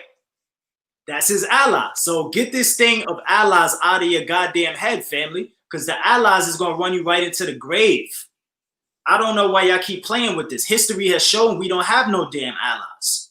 So I think Nick Cannon, for one, and this is just my opinion, even like you said, Brother Tad, you're supposed to have a certain discussion and a certain kind of temperature when you on those platforms. We don't even, us insurrectionists, we don't even want these devils or our enemies knowing exactly what our temperature is and where we at, unless we doing it strategically.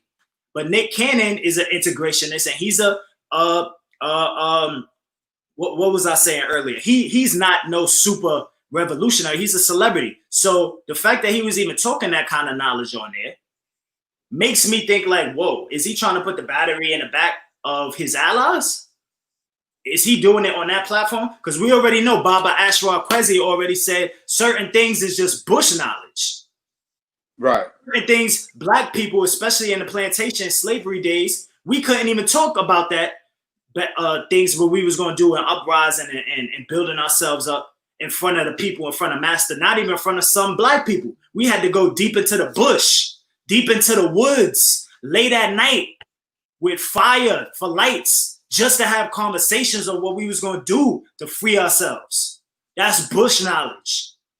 And he up there on this platform talking bush knowledge in front of his white allies, trying to make it seem and look like he got a black power fist behind him, trying to make it seem like it's really about just black people, when really you read in his apology, he said that he's for a unified everybody. And what was the last thing he said? We all family. Right? Yeah.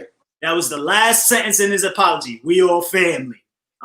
So we know exactly where you're coming from, Nick Cannon. You can't pull a wool over my eyes. Maybe to the untrained eye, a lot of people will get behind you and, they think even Black Lives Matter is powerful. But, I mean, that's them, you know what I'm saying? But with us, we always going to uplift and tell our people the truth when it comes to these fake celebrities and these fake leaders and they fake allies. We have to do it. Yeah, but my thing is this. Did we not think Nick Cannon was going to apologize? I mean, it's Nick Cannon. I mean, I was surprised that he even knows some of the stuff that he knew, so I really, and I think that's what surprised me the most, you know what I'm saying? I knew he was studying, I knew he was learning, but the stuff he was spitting, for us is basic. And I guess I underestimated his knowledge base because he didn't know what he was talking about. And I'm surprised he went there. But him apologizing, I wasn't surprised, and I understood why he did it. Because, again, I'm surprised he even spoke. I took him for the type that would sit there and let Griff take all the heat. You know what I'm saying? Like, go ahead, Griff, you spit what you gonna spit. Spit your talk, and I'm gonna just fall back and chill. But he joined the conversation, and he was, I could tell he read. He has read, and that's why I think he should have took his platform, all the money he made. He should have created his own platform before he really went to where he went with it, knowing who these people are. Here's the issue, Brother Ted. And this is why I say the FCC is in violation. We are allotted a certain amount of airtime in space, and they are not beholden to that.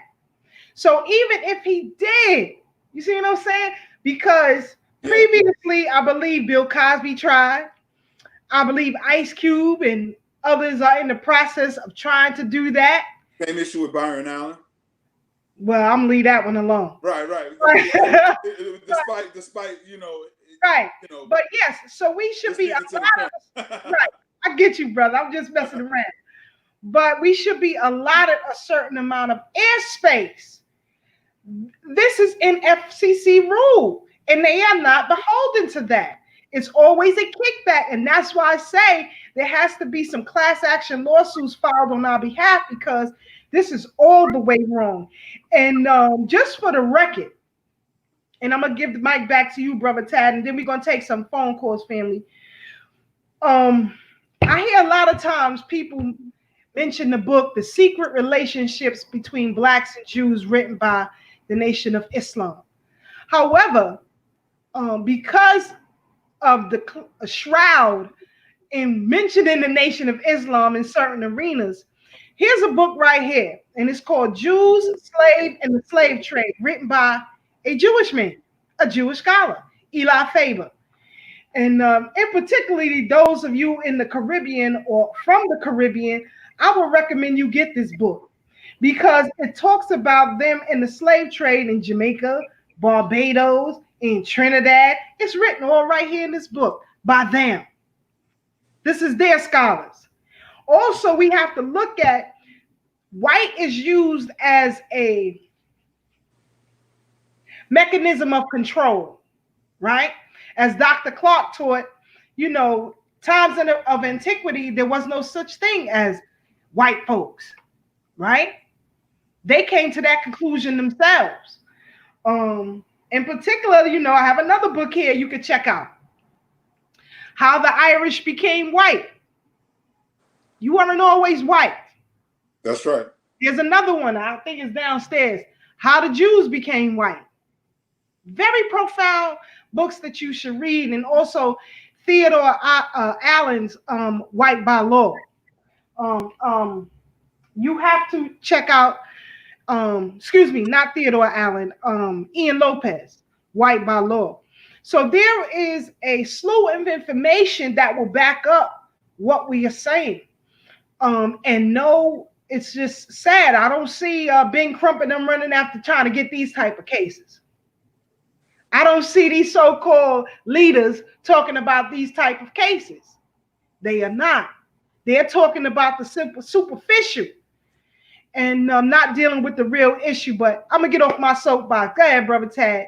Yeah, I just want to say real quick before we go to the phone lines, and this is what we started. This is their system, as Dr. Francis Cress Welsing said. They assert themselves and dominate and control the 9 areas of human activity, law being one of them. Because as we talk about lawyers, we got to understand what makes a person a lawyer is they have to pass the bar. But what is the bar? The British Accreditation Registry. The British Accreditation Registry. They have to be accredited by the British Crown, because the United States is still a subsidiary of the British monarchs. So this is still their system, no matter how we slice it and dice it. So this is the reason why Crump and them won't take cases like this, because they know it's complicated. Because at any given moment, these people are going to drop the hammer and just say, nah, we're going to throw that case out. We saw that with our brother Glenn McNelson in the Crown Heights riots. He was acquitted, what was it, twice of the murder of Yankel Rosenbaum, I think it was? He was acquitted twice.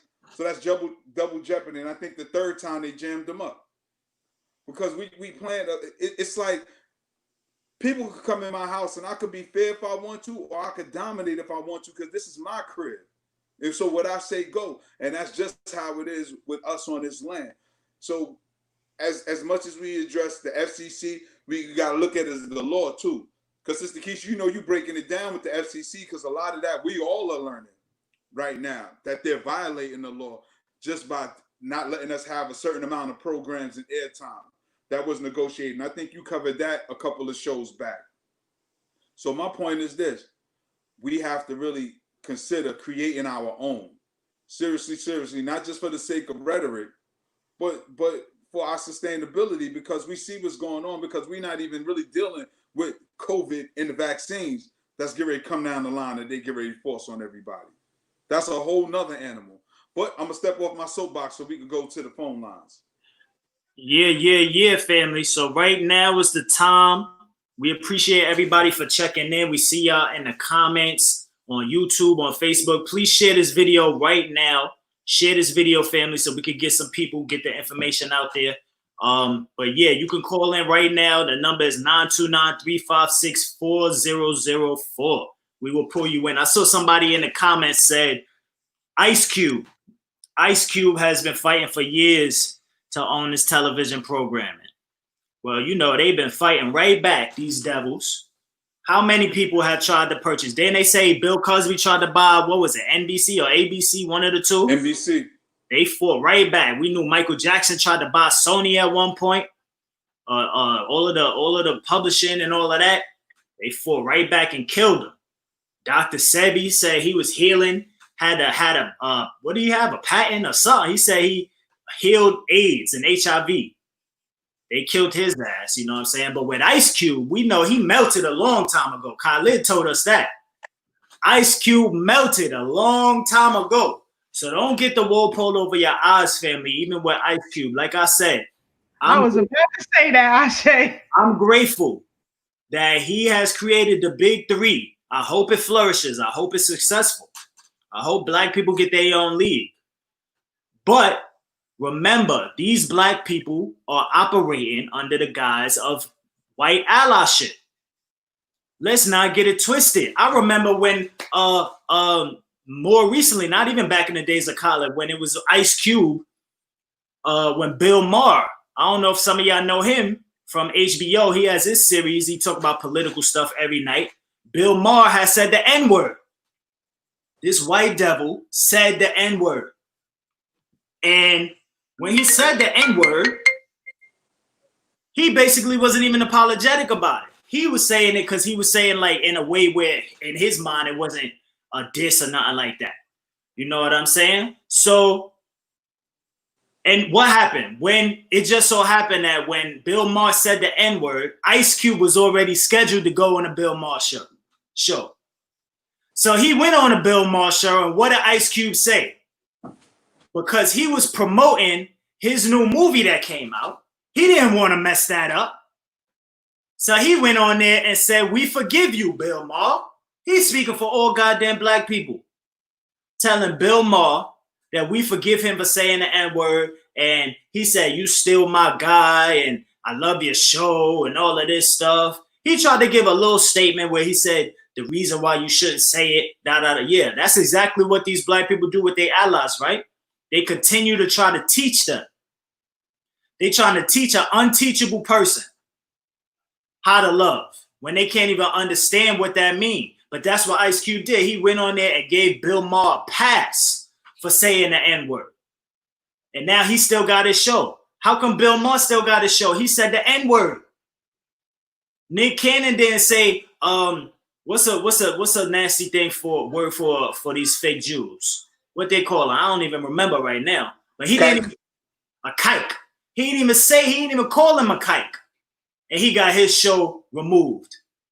But Bill Maher could say the N-word and still flourish and still have his HBO show. And we already know he's a filthy homosexual. We pull his closet out. Trust me, you should find a whole bunch of things. But call in right now, family. If you want to get into the conversation, we got a couple minutes left.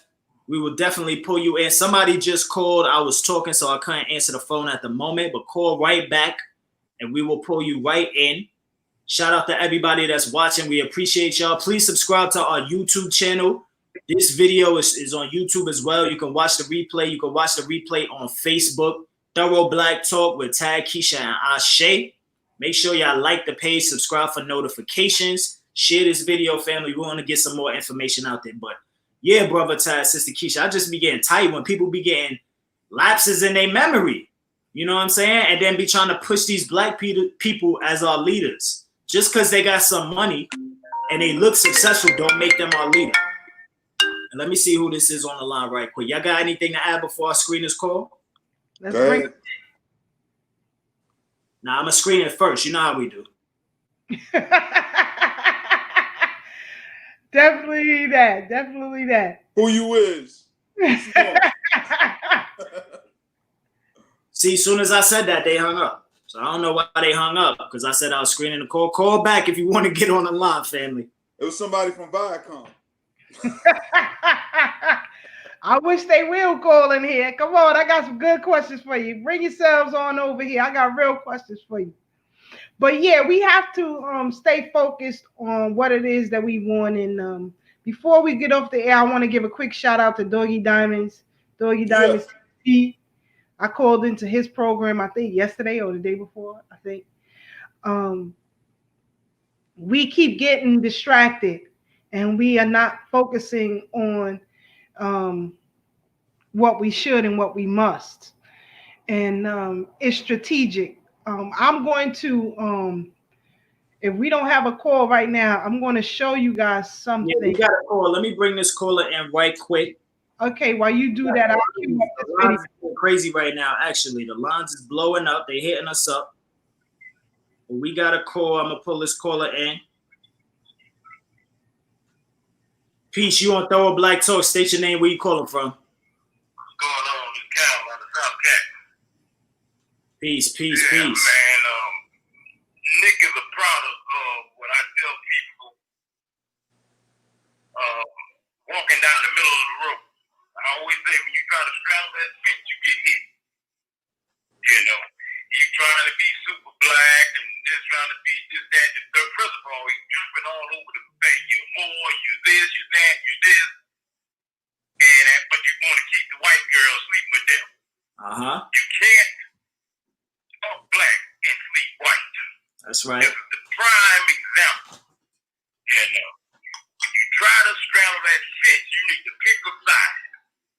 Either be on that side or be on this side. They ain't gonna allow you to do both of those things. You know, they were gonna pull him off, but he was feeling himself. He thought he had a little bit of payment for nothing, like he said. These people hadn't already stole, or what is he said, somebody built $1 billion brand. And they finagled him out of his the Wild 'N Out franchise and this, that, and third. How you allow that to happen anyway?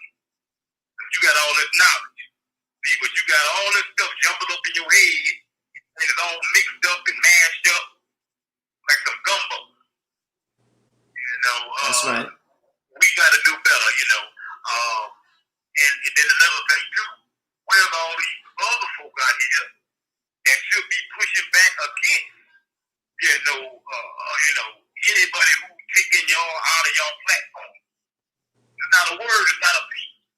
There's a bunch of beefing between, different factions of our community, if you understand what I'm saying, the woke community. You gotta stop all that. You gotta rally the horses, just like they rally the horses, they all get together and they jump on him. You need to rally together and jump back. You need to make yourselves and make your presence known. Look here, man, y'all. Is this about freedom of speech? Like you just said. Anybody, whether I agree with him or not, my thing is you're not gonna take it. He had that right to speak and say what needs to be done. And you need to take the fight to them. Even when this whole thing about, where all the riots and everything was going down, where all insurrections, right, man, is that no one, I heard a bunch of people that, like I said, internet gangsters talking all this trash about the people who was in the street. Well, where your message at? You can easily come out here and take over the message. But these people that are out there don't even have a clue what no are even talking about. Y'all got all the knowledge. Y'all can easily take over the movement. But no, you gonna sit out there and let the group Black Lives Matter take over, and they push you with homosexual agenda. Get y'all from behind all those couches, and on your own corner of your block, get out here and fight and jump into this battle. But right now, the iron is hot and it's perfect. Right now, that's why they're coming after Nick, because this is the perfect storm for people to come out of the shadows. For the conscious people to come out of the shadows right now. Now is the perfect opportunity to jump out there now and take back the paradise shift. But, feel it? Yeah. We appreciate your call, brother. You definitely on point. Peace, brother. Keep doing your thing, brother. All right, peace. Yeah, brother was dropping it. We had some more calls too. Call back if you want to get back on the line. Call us back. The number is right on the screen, 929-356-4004. We'll pull you right in. But the brother was dropping it. How y'all feeling about that? No, I agree. Let's get some other people in here. Our time's winding down. You got 10 minutes. If not, we let Sister Keisha run that video. Yeah, we had like 3 more calls while we had the brother on the line. So if you want to get on the line, call us right back. But yeah, nah, he was right. He was right about them on. Oh, here we go. We got another caller right now. Let me answer it. And please, family, when you call in, there is no cursing. Please don't use the N-word. We try not to get our show pulled. Okay, thank you. To send a voicemail. Peace. You a thorough black talk. Station name. Where you calling from? Peace, brothers and sisters. My name is Dexter. Calling from Las Vegas, Nevada. Hey, what's up, brother? We ain't hear from you in a minute. How you been? Oh man, I'm straight over here, man. You know, it's too hot. You know what I'm saying? They're working here and there. You know what I'm saying? All right. Anyhow, man, I'm loving the show, man. Both of you guys all of you guys are intelligent, man.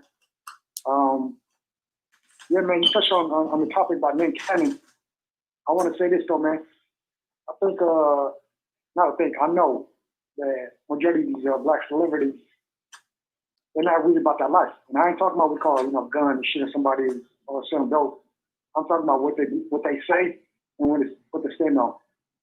And in my humble opinion, though, you know what I'm saying, when I look at 2 celebrities who I would literally say they're about that life, serving the people, I would have to put what we call in that category, Mr. Hustle and Snoop Dogg. You see, though, when Mr. Hustle died, right? And he kind of trying to come up with this documentary saying how about Dr. Segi, blah blah blah. You know what I'm saying? He trying to make a story, complete the documentary. So I'm just saying though, what I'm trying to say is this: literally, I'm saying, you're not giving to your community, you're not building, if you're not standing on what you say, regardless of what the consequences will be, what it is, and you just fake. You know what I'm saying? I mean, like I said, it's okay to be fake. You're a type of person who's about the money, take care of your family, be that, stand that.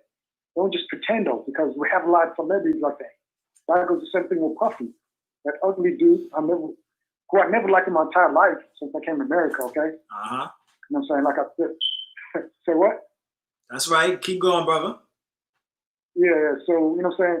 I looked up to Tupac when I said that, not just as just an artist, as a person who had intelligence. I was learning, you know what I'm saying? Even though he's like, you know what I'm saying, like, had two sides of him, but still, at the end of the day, though, he preached on what he said, though. He stood on what he said. You know what I'm saying? He respected black women. That's a fact, okay? I mean, he might say cuss words here and there, but still, who doesn't? Everybody's a human being. And I know your brother that stand next to you, what's his name? Brother Ted. He ran around with Biggie. I don't like me Biggie. I just simple the bottom line. If you're a revolution person, you should stand on what you say, what you preach. So I'm saying the two icon celebrities who I admire, they're gone. Okay? So these other celebrities like Snoop Dogg, what we call Puffy, and what we want Big 50 Cent, these are people who just they just about the money, that's it. You know? And the problem is black people, from I'm observing, I'm studying them, is that people got what we call this jealousy, this we call competition with them. So you always want to be with the next man. Watch you, it's like if you see a person, you know what I'm saying, speaking about building communities, you know what I'm saying, talking about real stuff. Why don't you surround that person with be his shield, regardless? But you see, with us as black people, we got major problems, bro. Not just here, just around the world. That's right. That's right.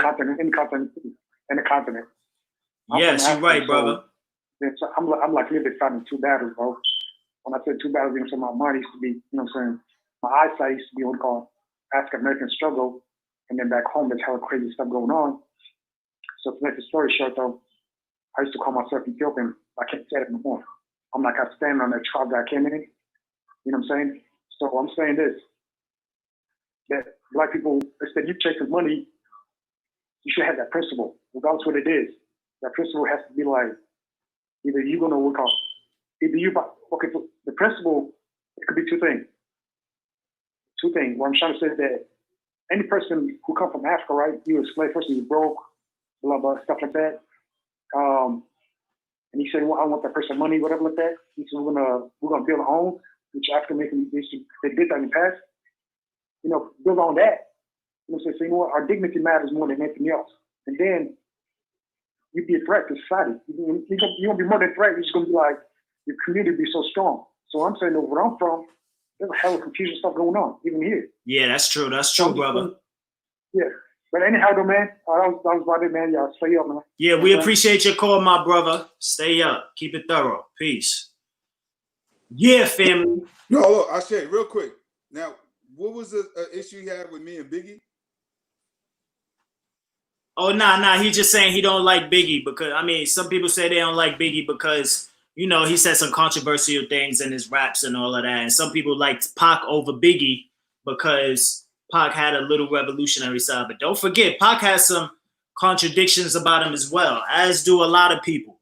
You know what I want to say real quick, though, Ashe? And I think the most of our people need to hear it and be honest with themselves. Everybody you know ain't no revolutionary. No, everybody we all know don't claim to be revolutionary. I think sometimes in this movement, black people forget that we know regular, everyday black people. We know black people that don't know this knowledge. Do that mean we don't love them or we don't support them any less?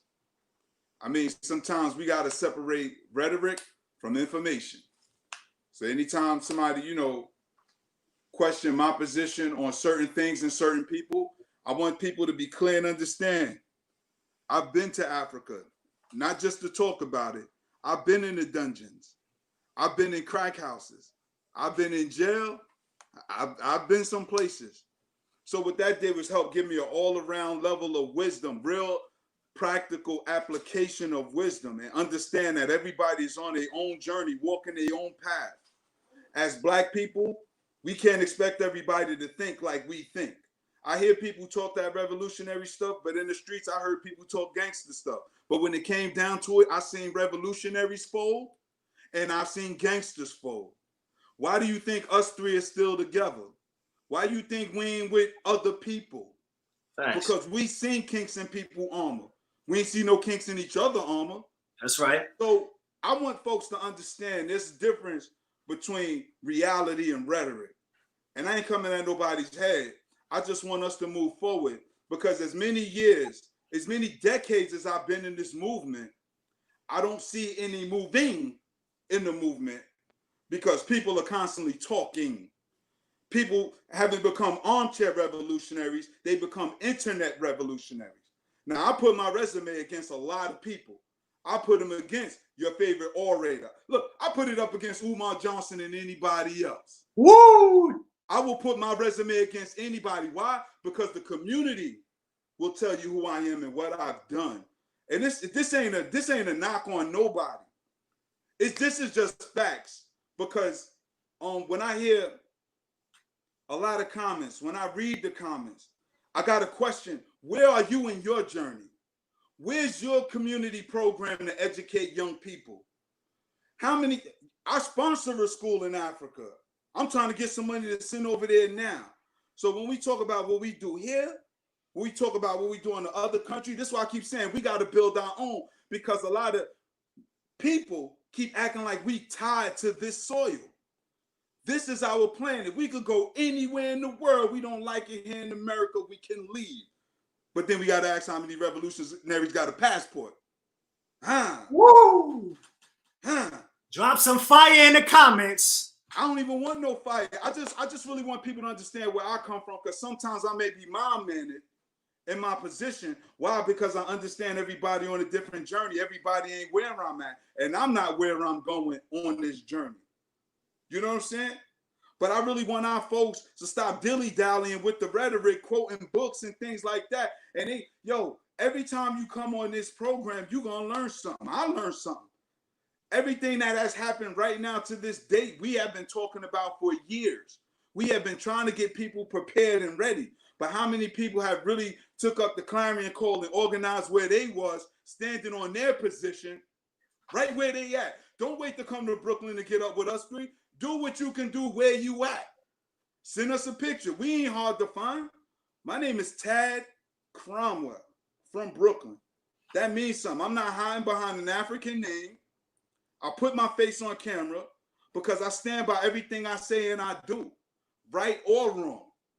But I really want our folks to understand that when we deal with entertainers, when we deal with who we believe to be revolutionaries, when we pointing fingers at them, sometimes we got to sit back and look at what are we doing. All right, they suckers over there, but where's your solid team at? And then this not knocking at nobody. This is just a question I want people to walk away and go home with tonight.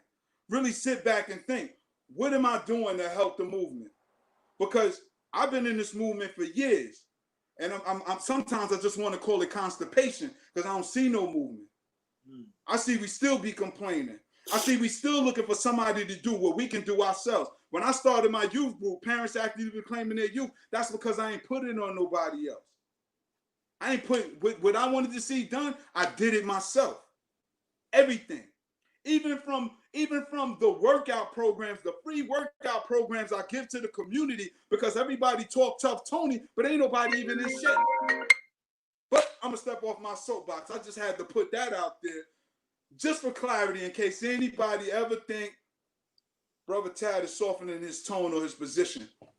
Just for clarity. I love all y'all, man. This is my kind of Tad I like to see. So I'm gonna need y'all to call back next week and the following week and the week after that, because this the Tad I like to see. This the Tad. But you know what I say? We ain't got no much time. But look, I say real rap, because you and Sister Keisha been on my trips and things like that. Do the children or do they not love it? Facts. Do we water down our message? Nope. We the same way we actually go harder in public, because just like we go harder when we in private, because this is a public platform where we know we could get shut down. We've been shut down before. We got shut down when we was on other platforms. The moment we start talking our stuff, they just clip our mics and shut the whole thing down. So we got to really monitor. We really got to monitor what we say and moderate our tone. Yeah, we spit flames on here sometimes, but what we do, we go even deeper. Y'all see Sister Keisha's a political genius. Y'all see the brother Ashe. Yo, y'all think he hot right here. Just don't be in his face, because he's a real warrior. And what I'm saying, there's so much more to us than what we see right here. But we charging y'all to take up the gauntlet and run with it and do something with it. Because there's only so much we can do. Yo, they got COVID going on right now.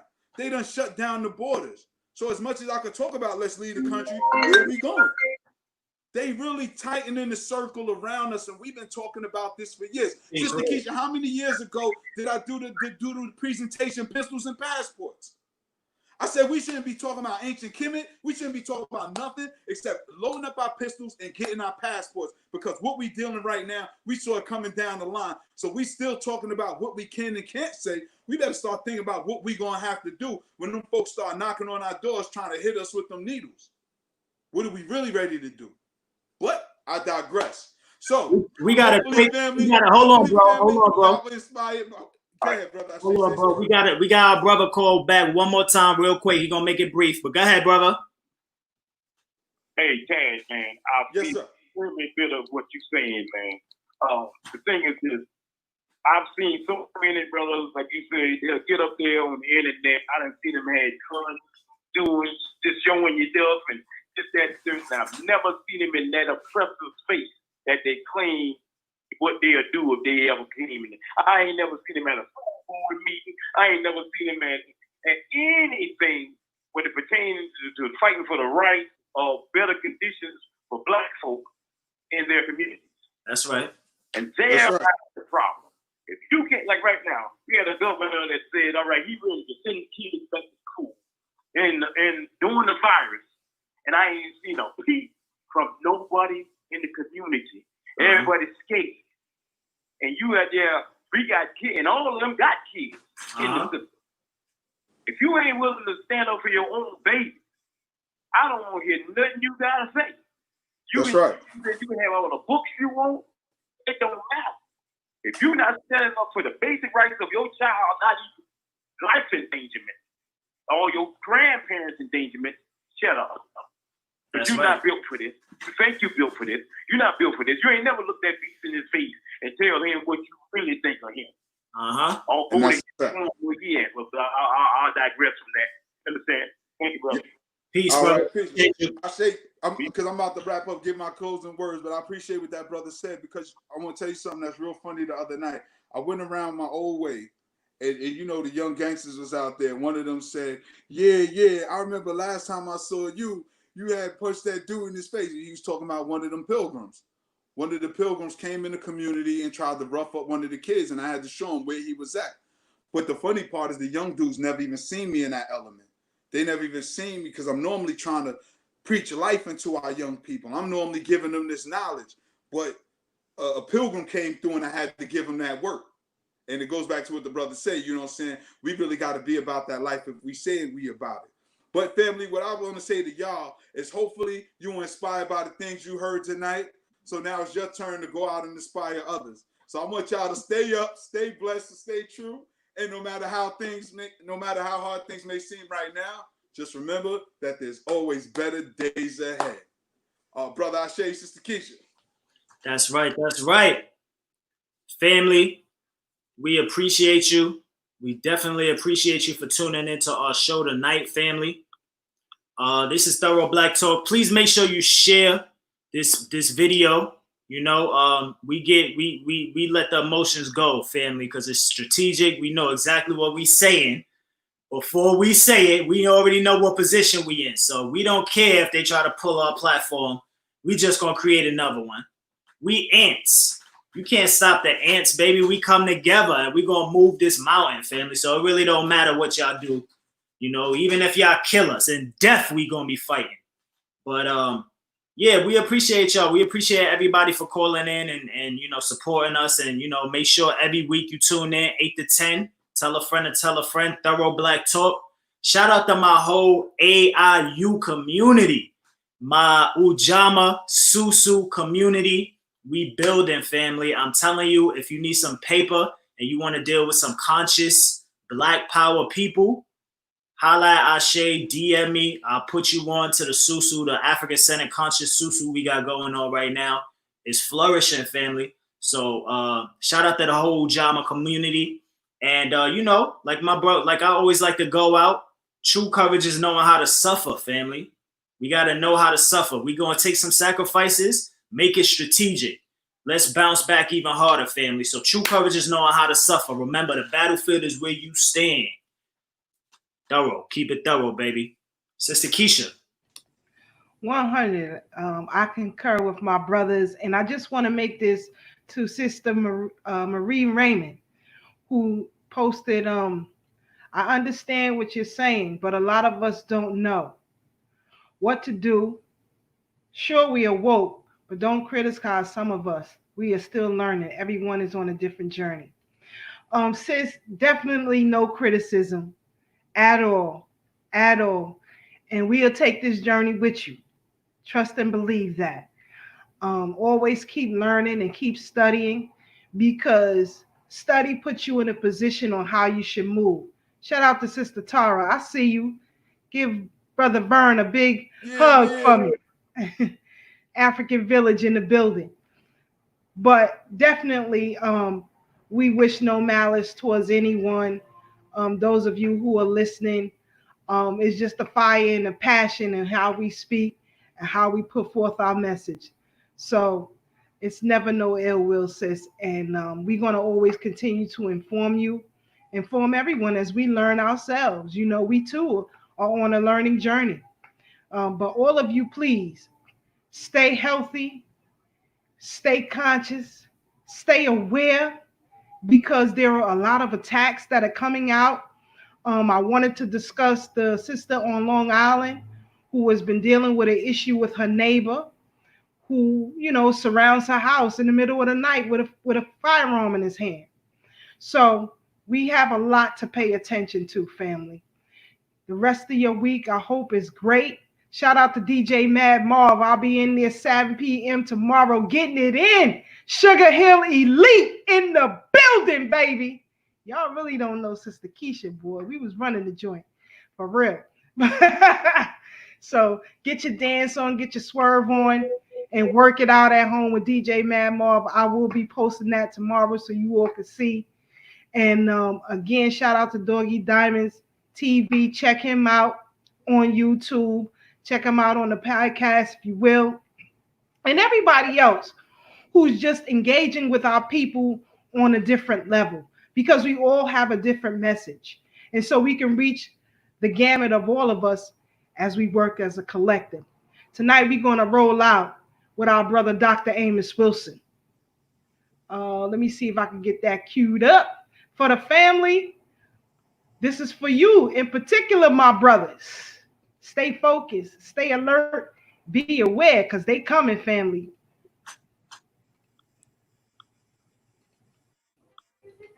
Not reading, not studying war, not developing economic power, not developing military power, not learning how to relate and associate with other men and women to form an organization that would be an expression of African power.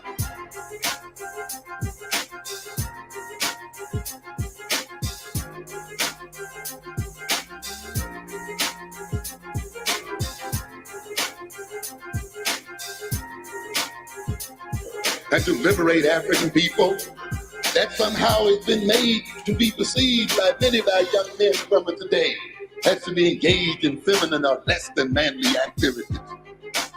And the society is willing to pay black males millions of dollars to maintain those interests.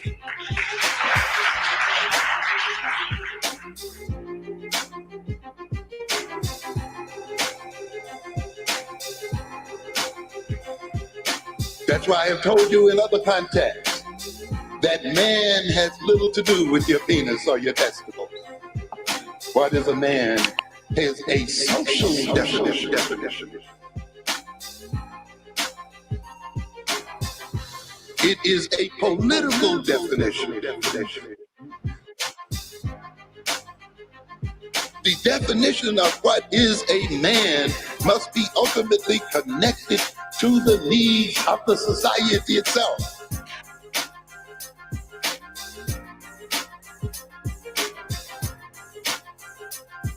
That a man in acting out his manhood is maintaining his social group. If man is not defined, and what it means to be a man is not defined socially and in terms of his social group, then he will not be social, but antisocial. And one of the major reasons then our males are attacking our own societies and communities today is because they have not correctly defined what it means to be a man.